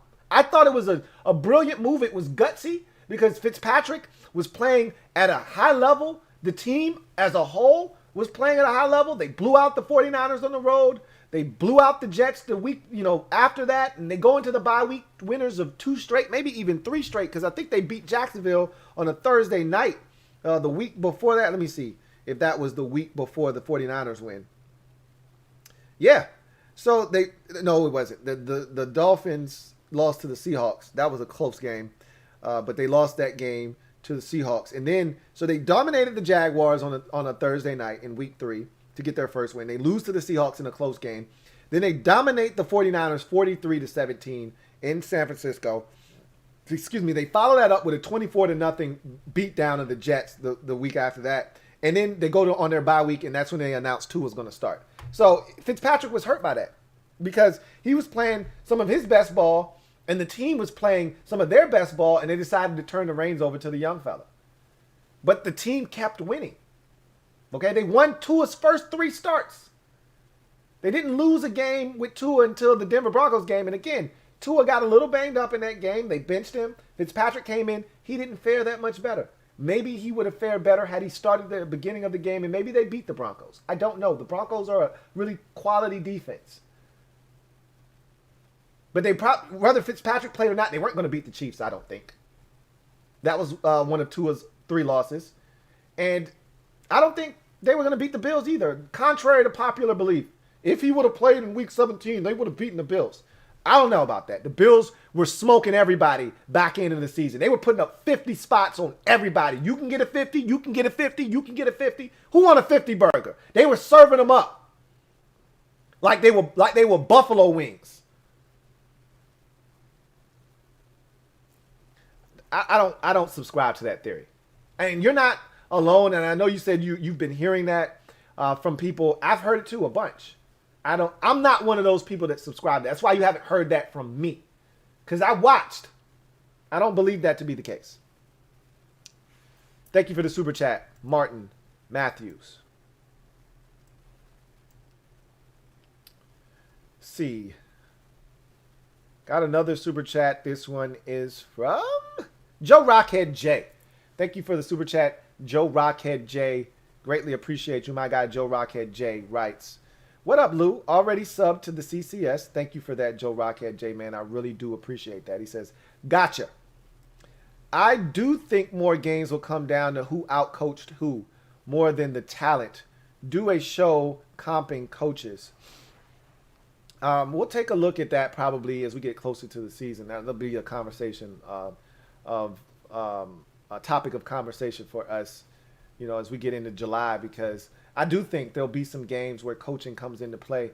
I'm not going to lie to you. I don't think Ron Rivera is the best X's and O's coach. I don't think, this isn't college all the time where it's Jimmy's and Joe's versus X's and O's. You hear people say that shit all the time. That's one of the stupidest things I've ever heard. But I mean, it's just another way to say, hey, all that shit you talking about don't matter. The team with the best players are gonna win. In college, 95% of the time, that is correct. In college basketball, however, it's the coaches. You know, you got a hell of a coach, you can out scheme another coach and win despite the other team having more talent. But there's only 5 guys on the court, 10 total at a time. That's when coaching matters. You got 11 dudes on the field, 22 at one time. Usually the talent is going to shine through and win out. But there are times where it comes down to, man, who outcoached who. I don't think that this is a staff that's going to outcoach some of the better coached staffs in the league. Just to give you a little bit of a teaser there. Like, I don't view Ron Rivera in the light of a Kyle Shanahan as one of these brilliant minds. Like, Ron Rivera's old school. I don't think he's very analytics driven, which I don't mind because I'm not an analytics guy myself. But I think Ron Rivera still does things kind of rudimentary. I think there are some of his ways that he thinks, I think, are outdated. And so I don't think he is one of those. He's not a Sean McVay, obviously. First of all, he's not an offensive guy. But, even with that said, I think there are some guys on this staff that are excellent. And I think that Scott Turner is a smart guy. He does understand some of those things. And so that will help. But I don't think Ron Rivera is always the best manager of the clock and things of that nature. And that's what some of these games come down to. Who manages the clock the best, who preserves timeouts, who challenges. I thought he did a really good job with his challenges last season. And that's a big part of it, too, of knowing when to challenge, when not to challenge. So there's some things. We can talk about that at a later date time, though. I really do appreciate you, Joe Rockhead J, for your subscription. What I want to do right now is take a quick break and allow you guys to check this out. For those of you who are just joining us, we got some new merch, man. Check this out real quick.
Mob Squad, stand up. We in the building. I'm sporting some of the gear right now, as you can see.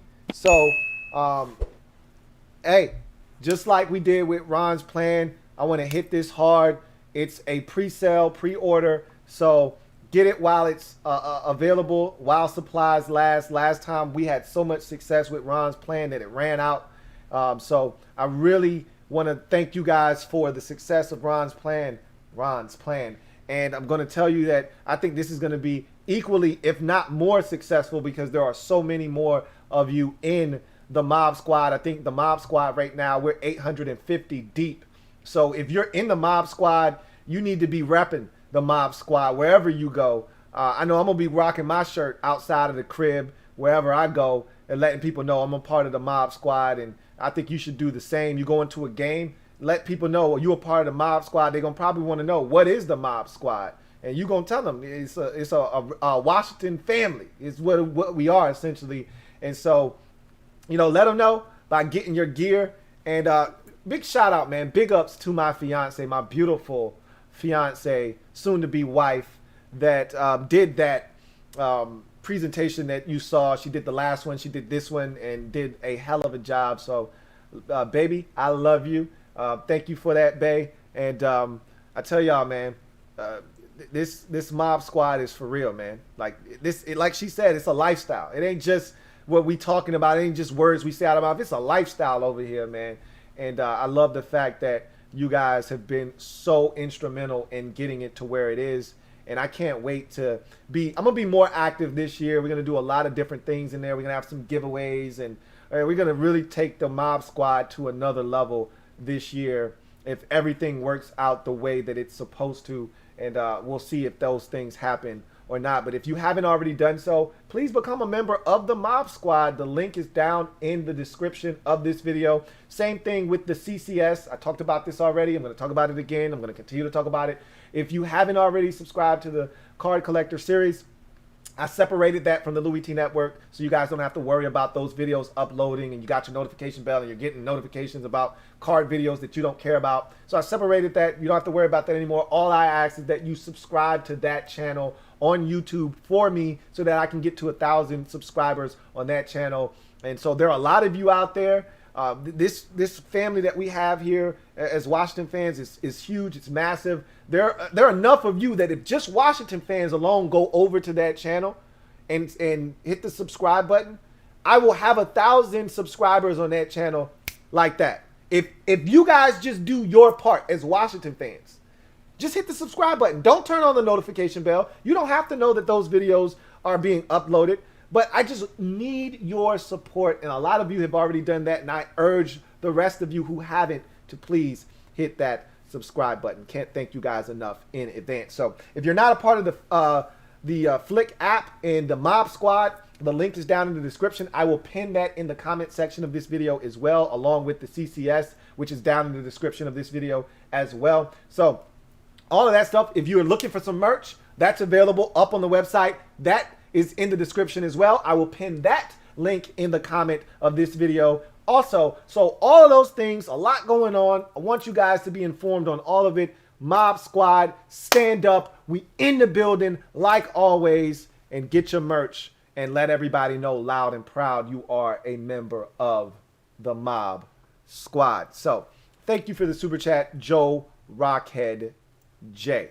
Got another one here from Kevin, the PRF, my guy, Kev. Double up.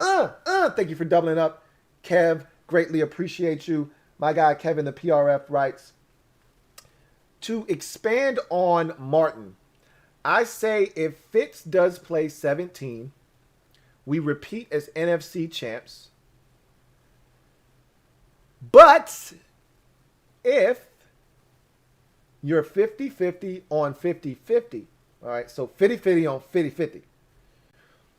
Are you 25 of 25?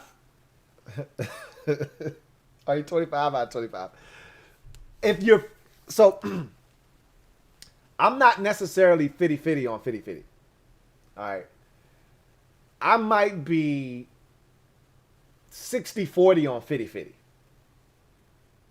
Because he's not garbage. Like, that's what I want you guys to. He's not trash. I don't think he's awful. I don't think he's, bottom of the barrel in this league at the quarterback position. That's not what I'm trying to convey to you.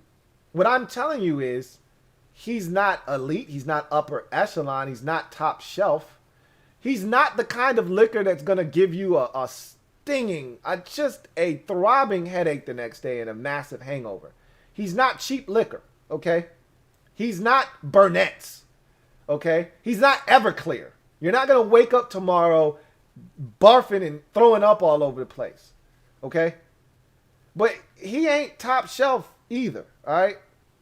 So you got to figure out what you can get out of this guy without having the massive headache. Without having, do you need to take a couple of chasers first? Like, we have to figure out what we have in Ryan Fitzpatrick. And we don't have a lot of time to figure it out because early in the season, we're going to be tested.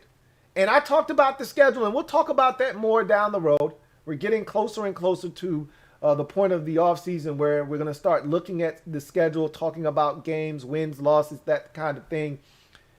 But we've already taken a look at the schedule. I don't remember what those weeks are, but I told you there's a key stretch early in the season, like weeks 5 to 9 or something like that. where these are pivotal games. If we want a shot, because our bye week is, I think, week number 9 or 10.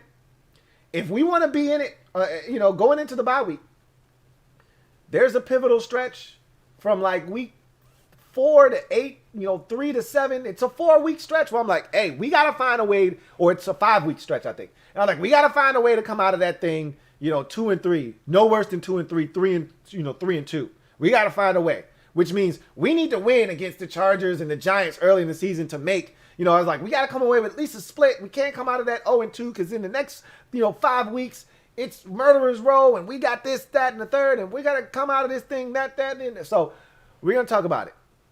Fitzpatrick has to come out of the gate guns a-blazing. He can't come out sluggish. He can't come out flat.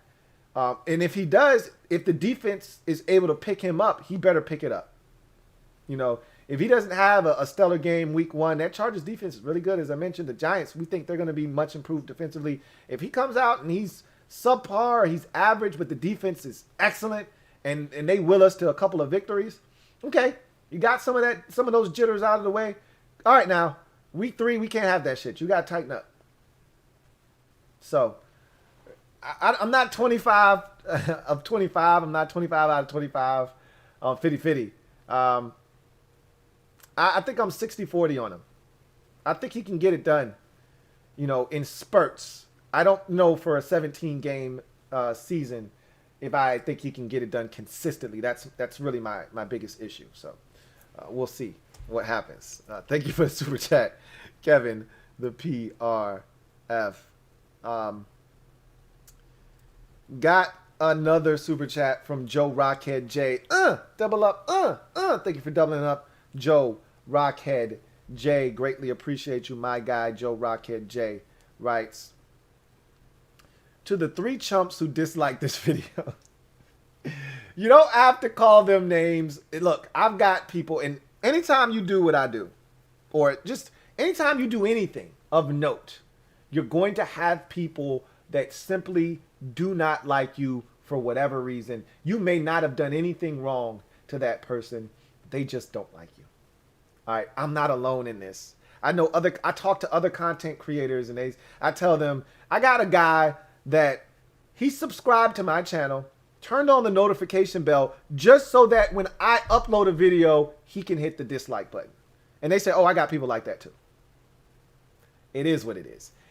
A wise man once told me, if you don't have people that dislike you, then you're not doing your job. You're not very good at your job. Because no one person is liked by everybody. Not a single one. Not even people or a person that we thought was perfect or think that is perfect. He's not even liked by everybody. So I don't get bent out of shape about that stuff. So you don't have to call them names on my behalf or anything like that. It is what it is. This is what I take solace in.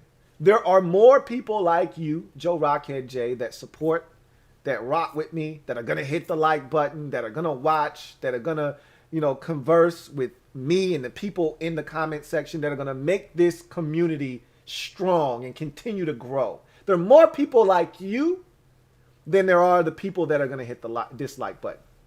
And for that, I am grateful. And that's where I focus my energy. On you and people like you, viewers like you, that are going to continue to help the Louie T Network and this community grow. Don't focus on the 3 people that hit the dislike button. Okay. Anyway, he says, wash your face and get your mind right. Tell them again, get their mind right. Turn on the left faucet. Okay. No, you know what? Turn on the right faucet. You don't need hot water, warm water. Turn on the right faucet all the way up. Let it get ice cold. And then you need to wash your face and get your mind right. He says, peace to Ramon, who's chilling after fixing the camera. LOL. I'm going to talk about the camera tomorrow on the podcast. I didn't bring it up tonight, but didn't I tell y'all?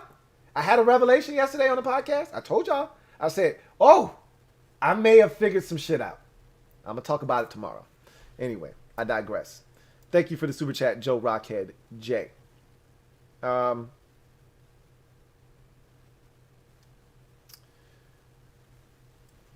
Robert Snyder, thank you for the super chat. Greatly appreciate you. Rob, I think we windshield wiping at this point. I think we on 6 now, man. Really do appreciate you, Rob.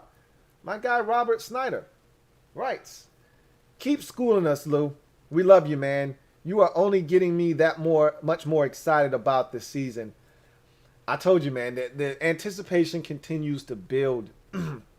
Every week that I do this, I find myself leaning that much closer to being one of those irrational fans. I have to keep reeling myself back in. It's not hard, though, because every time I want to start, the needle is here. This is even keel. The needle right down the middle. Last year, when Ron got here, it was more closer towards the E line than it was the F line, okay? But the F line is full fandom. I'm crazy. We win in the Super Bowl. The E line shit is empty. We got no hope and it's empathy over here. Okay? So I was much closer to the E line last year. Like closer to empty, like, all right, let's see what the hell Ron has in store for us. I start every season right here down the middle, and then just based off of my projections for what we're going to do, I either start leaning towards the F line or I start leaning towards the E line. Right now, I'm over here more towards the F line, but I always make sure that I don't get too far and I don't start getting down here towards that full line, because that's when you start making crazy declarations like 13-4 and we're going to go to the Super Bowl and crazy shit like that. I'm not there. And every time I start inching a little bit closer towards the full line, I just think that, hey, Ryan Fitzpatrick is your starting quarterback, right? And then that shit comes right back to right about where it needs to be, which is right here. Not here, but right about here. All right? Don't need to go anywhere past that, because then you start getting a little irrational and crazy, because Ryan Fitzpatrick's your quarterback. So anytime I start inching and inching and inching, then I relate. Ryan Fitzpatrick, back right here where I need to be. So I said all of that to say this. I'm excited, man. Every time we do these shows every week, I get more and more excited. And I have Ryan Fitzpatrick right here next to me to ensure that I don't take my fandom too far. So that's good to know, because I'm really excited about the upcoming season. I really am. And it's good to hear that a lot of you are as well. Got another one here from Mr. Laughing My Head Off. Thank you for the super chat, Mr. Laughing My Head Off. Greatly appreciate you as always, Mr. Laughing My Head Off. Thank you for your generosity. My guy, Mr. Laughing My Head Off, writes, "Hey Lou, I would like to piggyback off of what you were saying about Tampa. Excuse me. They don't get enough credit, but is huge are their coaching staff. Their coaches, and Todd Bowles to be exact, are like us. It's nice to have Coach Del Rio as our D coordinator. That is big." You're absolutely spot on. And I didn't talk about their coaching staff, but I absolutely love their coaching staff. I think that eventually you're going to see Byron Leftwich be a head coach in this league. I've always said that Uncle Bruce is one of my favorite coaches in the league. Bruce Arians, one of my favorite guys. Not just as a coach, just as a person, as a human being. He gets it, man. Uncle Bruce is the best. I always call him Uncle Bruce, the cool cat with the Kango to match. That's my guy, man. I love me some Bruce Arians. He's a phenomenal coach. You said Todd Bowles. A lot of us wanted him here in Washington. We wanted him to come home. Remember, he was with us in '87 when we won the Super Bowl with Doug Williams. We wanted him to come home. And Todd was like, "Hey, I'll give y'all a little bit of an interview, but I ain't coming back to Washington. Y'all got a whole bunch of shit going on. I ain't coming back there." But remember, they were trying to get him to come here to be our defensive coordinator after he got canned where was he at? Where he got fired as a head coach. Did he get another job? Am I tripping? He got the Jets job, and I don't think he ever got another head coaching job. I just think he's been, a hired gun as a coordinator in random spots. But anyway, I digress. He has been phenomenal for the Buccaneers. And did he get another? I'm tripping. I feel like he got another head coaching job. Why am I blanking here? Let's look up Todd Bowles. feel like he was only available because he got fired as a head coach. Let's see what Todd Bowles' track record looks like. He was the head coach of the Jets. Nope, I was right. He got fired as the Jets head coach. He went to Tampa. I'm tripping because that's when Jay Gruden was here, and that's when they brought him in. When that was funny. When Greg Minuski was reportedly sitting in on the meeting and learning. No, they were trying to replace your dumb ass. Anyway, I digress. Todd Bowles is phenomenal. That staff is phenomenal. And so Tampa Bay is a great example of what you can be when great coaching meets young talent and you figure out the quarterback position. And that to me is the missing piece and the missing link here in Washington. Tampa Bay had a ton of talent. Why they couldn't get over the hump, why they couldn't win more than 7 or 8 games every year, because they had Jameis Winston. And so the talent was always there. And the coaching staff was always there. Those same coaches were there. Todd Bowles was there. Byron Leftwich was there. Uncle Bruce was there. All those guys were there. All of those young, talented players, for the most part, were there. They were, with a couple of exceptions from that 2020 draft that they selected. Winfield Jr. wasn't there, obviously. Tristan Wirfs, the right tackle, wasn't there. But all of those guys were already there. Devin White had already played a season in the league. They were loaded.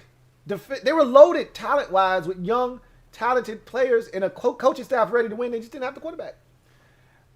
We got a lot of that going on here. Ron Rivera, Jack Del Rio, Scott Turner. They got the young up-and-coming coordinator in Leftwich. We got the young up-and-coming coordinator in Scott Turner. They got the old grizzled veteran D coordinator in Bowles that used to be a former head coach in the league and a former player. We got the old grizzled veteran, former head coach, defensive coordinator, ex-player in the league as well, in Del Rio.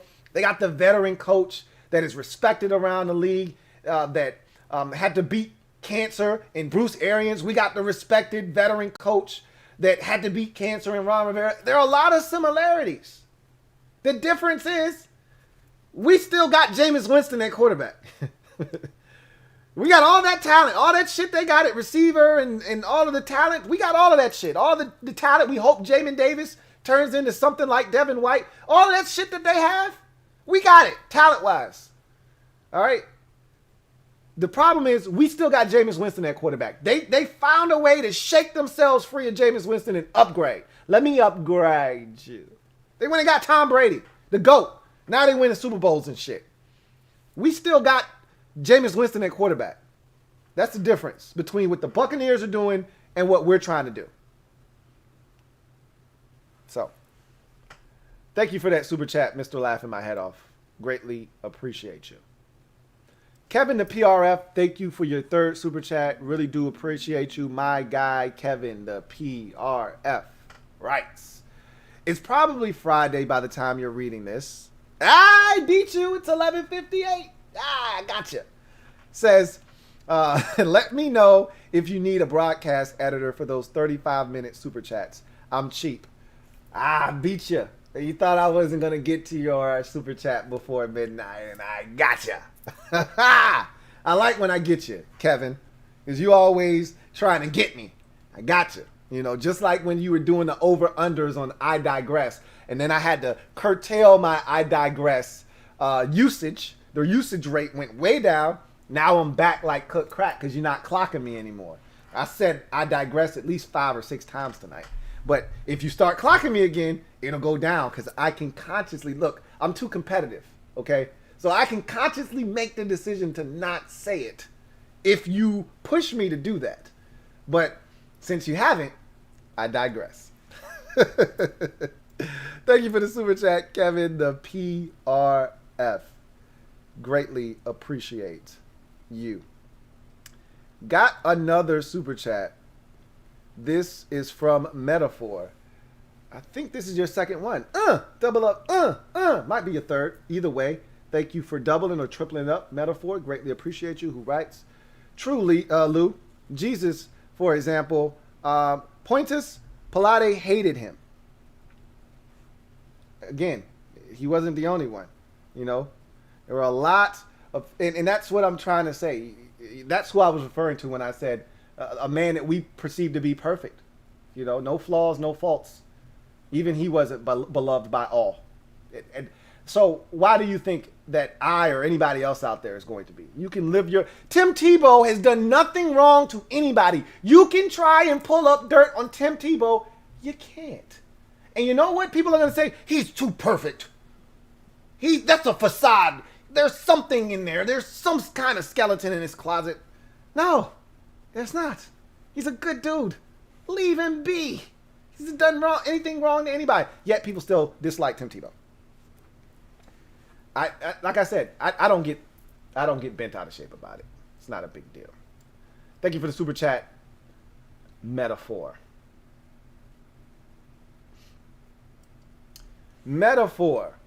Also writes, thank you for the super chat. First and foremost, my guy Metaphor. I think this is your fourth super chat of the night.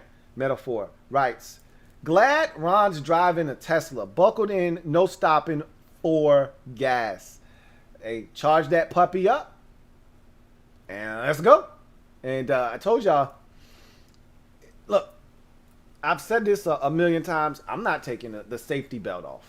I don't know about you. I can't speak for anybody else out there. I'm not taking the safety belt off. I'm very comfortable in my seat, in the passenger seat next to Ron. Me and Ron have an agreement on what radio station we're listening to. You know, in the wee hours of the night, Ron is able to run amok with the radio.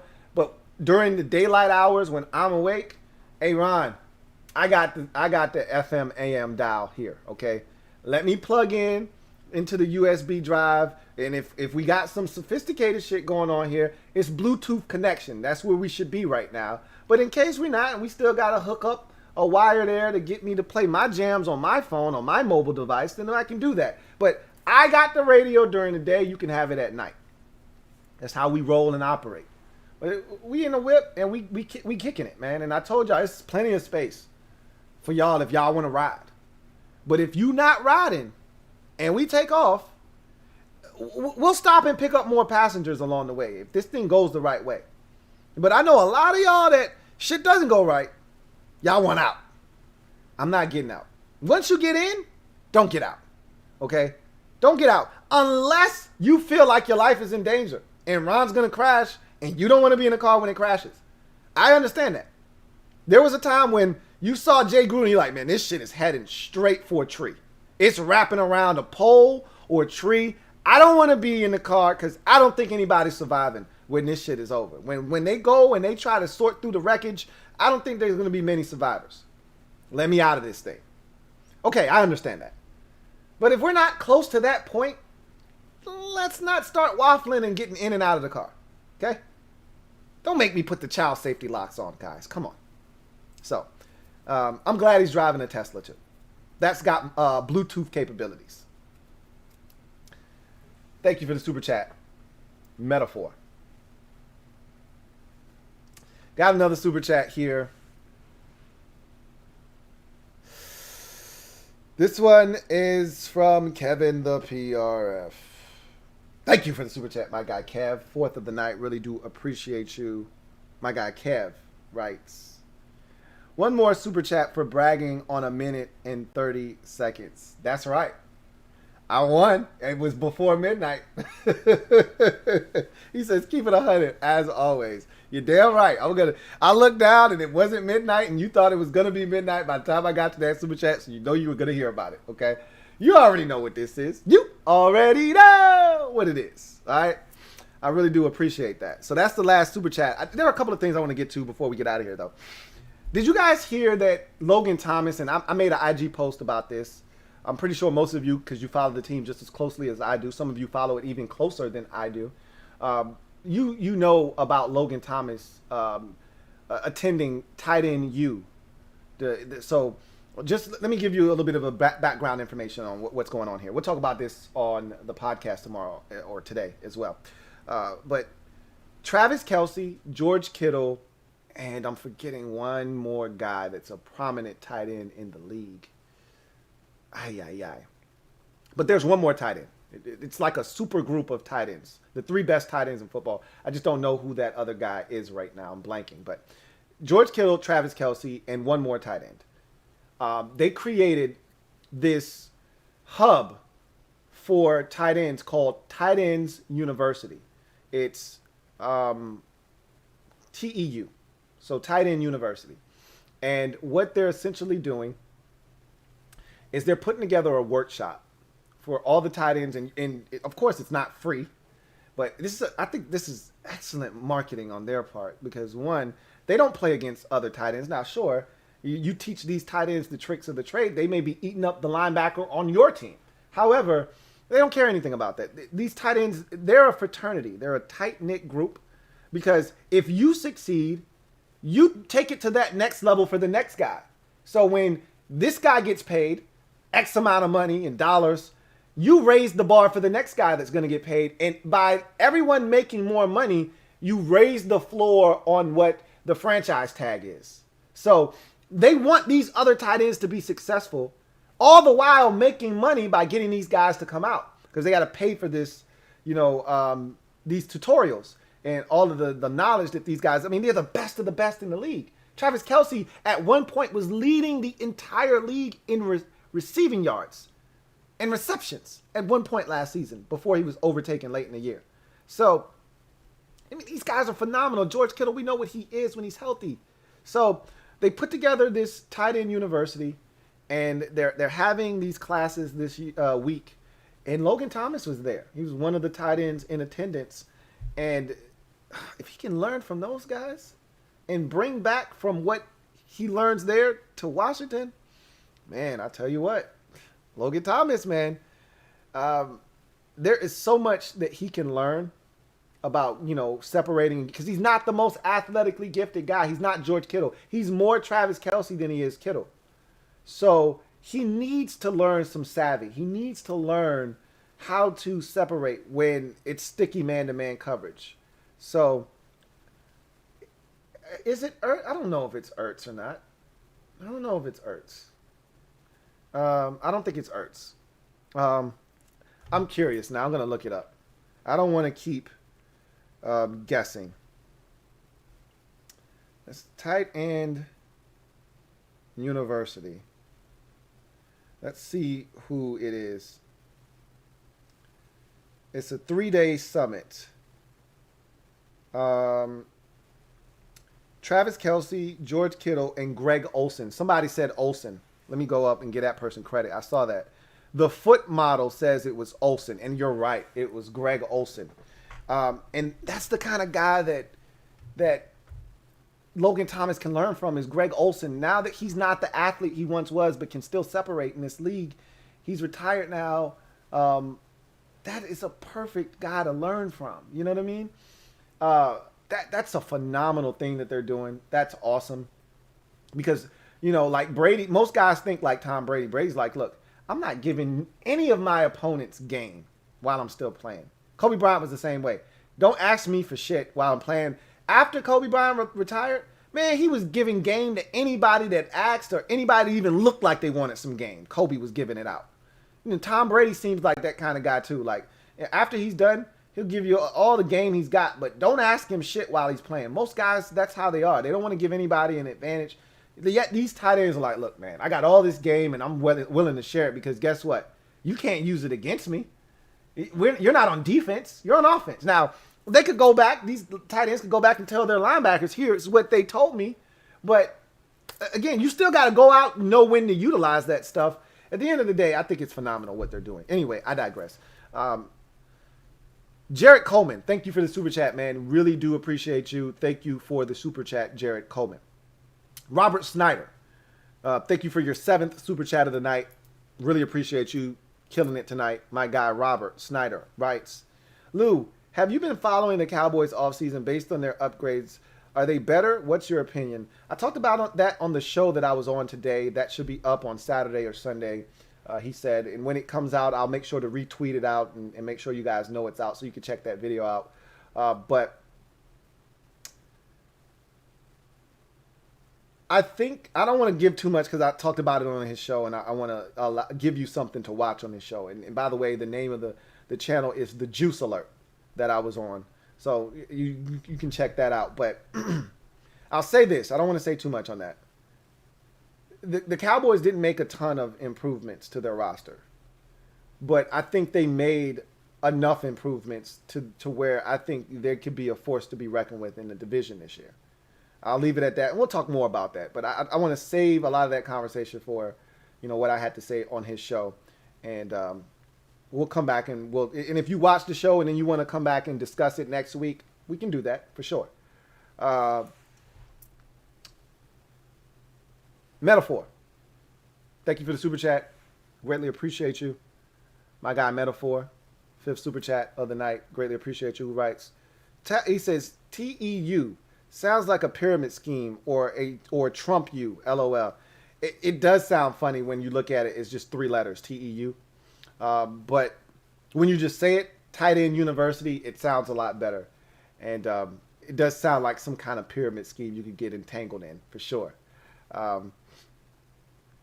Anyway, I digress. Something else I want to quickly talk about, and we'll do this at greater lengths down the road, or I may just do a separate video, down the road on where the individual positions rank in the league as we look at the offense and, the quarterback position. We kind of did an exercise in futility last week about Ryan Fitzpatrick, where he ranks. What's crazy is that multiple people said, dude, you didn't even name Patrick Mahomes. How could I leave him out, right? That just goes to show you how many more quarterbacks are above Patrick Mahomes, or excuse me, not Mahomes, are above Ryan Fitzpatrick in the league. That I would leave out Patrick Mahomes. I was tripping, first and foremost. I don't know how I managed to do that, but that just goes to show you that he's probably like 18th, 19th, somewhere on the list of quarterbacks in the league, right? But that's the position, Our position group as a whole, when you look at the totality of it, I think we've got a better quarterback position than a lot of teams. Like, if something were to happen to Mahomes, they got Chad Henne. They're screwed, right? That's not the case with us. Our frontline guy may not be the best. But the guys after him, I feel confident in their ability to come in and steady the ship and give us a chance to win in any given game. So as a whole, our quarterback position may be better than some of the teams that you expect to be ahead of us on that list. So I think that's something that we'll do, down the line, is look at offensive positions on this team. We'll do the same thing with the defense eventually, and kind of figure out where they rank. And then overall, where does this roster rank? I want to do that. So we're going to do that over the next couple of weeks as we get closer and closer to training camp. And that's something that I want to talk about moving forward. But and again, I may do that on separate videos and things of that nature. Because, the plan is always to come on and do something in particular. And then we get to chopping it up and we just go, you know how I am. You ask one question, I answer that question, then I go off on a tangent and I end up somewhere else. And next thing you know, 20 minutes later, I'm on a totally different topic that you didn't even ask about. So, you know how it goes, man. You know how I do. So, anyway, I digress, man. I really thank you guys for rocking with me. We're going to do this one more time tonight. Want to run this promo on the way out, and then come back and we'll say our pleasantries and we'll get out of here. So let's run this one more time for those of you that just showed up and maybe haven't seen it already.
I've got on one of the shirts right now. As you can see, I don't want to stand up. A lot of you say, hey, look, I don't like when you stand up. Hell, I don't like when I stand up, especially if I'm doing 3-4 hour videos. So I'm not looking to do that this time around, but I'm going to be advertising these shirts on all of my platforms, on the podcast, all of that good jazz. You're going to see me rocking hats for it. So just to keep you guys abreast of what's going on, I'll be posting on socials with about all of this stuff. So make sure that you support the Mob Squad. Hashtag Mob Squad. We in the building, y'all. Stand up. We in the building. And you know it. So rep it. And so with that said, I am a Washington fan, etched in burgundy and gold. My Washington spirit will never die. Washington spirit will never fold until we meet again. Hail to our beloved Washington football team. Can't thank you enough for rocking with me. Again, if you haven't already done so, please subscribe to the CCS, an alternate channel that I'll be opening cards on. If you're not a card collector or you don't care to watch unboxings and things of that nature, all I'm asking you to do is subscribe to the channel to help me out, try to help me get to 1,000 subscribers on that channel. Don't turn on your notification bell on that channel so you don't get any updates, and you won't have to know what's going on over there. But simply, I just need the support. I need the subs so I can get to a place where I can start to generate revenue and start to have longer streams and things of that nature on the channel, things that I'm not privy to right now because I simply don't have enough skin in the game. I'm trying to circumvent some of those things and skip some steps, and I need your help to be able to do that. So if you would please subscribe to the Card Collector series. The link is down in the description of this video. I'll also pin that link in the comment section of this video. If you want to go ahead and pre-order merch, all right, pre-sales are being taken as we speak. The link is down in the description of this video. Also, I will pin that link in the description or the comment section of the video as well. And if you haven't become a member of the Mob Squad, what are you waiting on? Okay, join the Mob Squad and become a member of the MOBB. Stand up, we in the building. The link for that is already in the description, and I will leave that in the comment section and pin it as well. So with that said, you guys enjoy the rest of your night. Take care, and we will chop it up in the near future. For those of you who are CCS subscribers that want to watch, there will be an upload tomorrow. For those of you who tune into the podcast, we got a Flashback Friday episode coming your way on Friday, or today. So look forward to doing that and having a lot of fun with that. But until then, you guys, take care. Have a good one. God bless and good night. Mob Squad, stand up. We in the building. Get your merch. LouieTeeNetwork.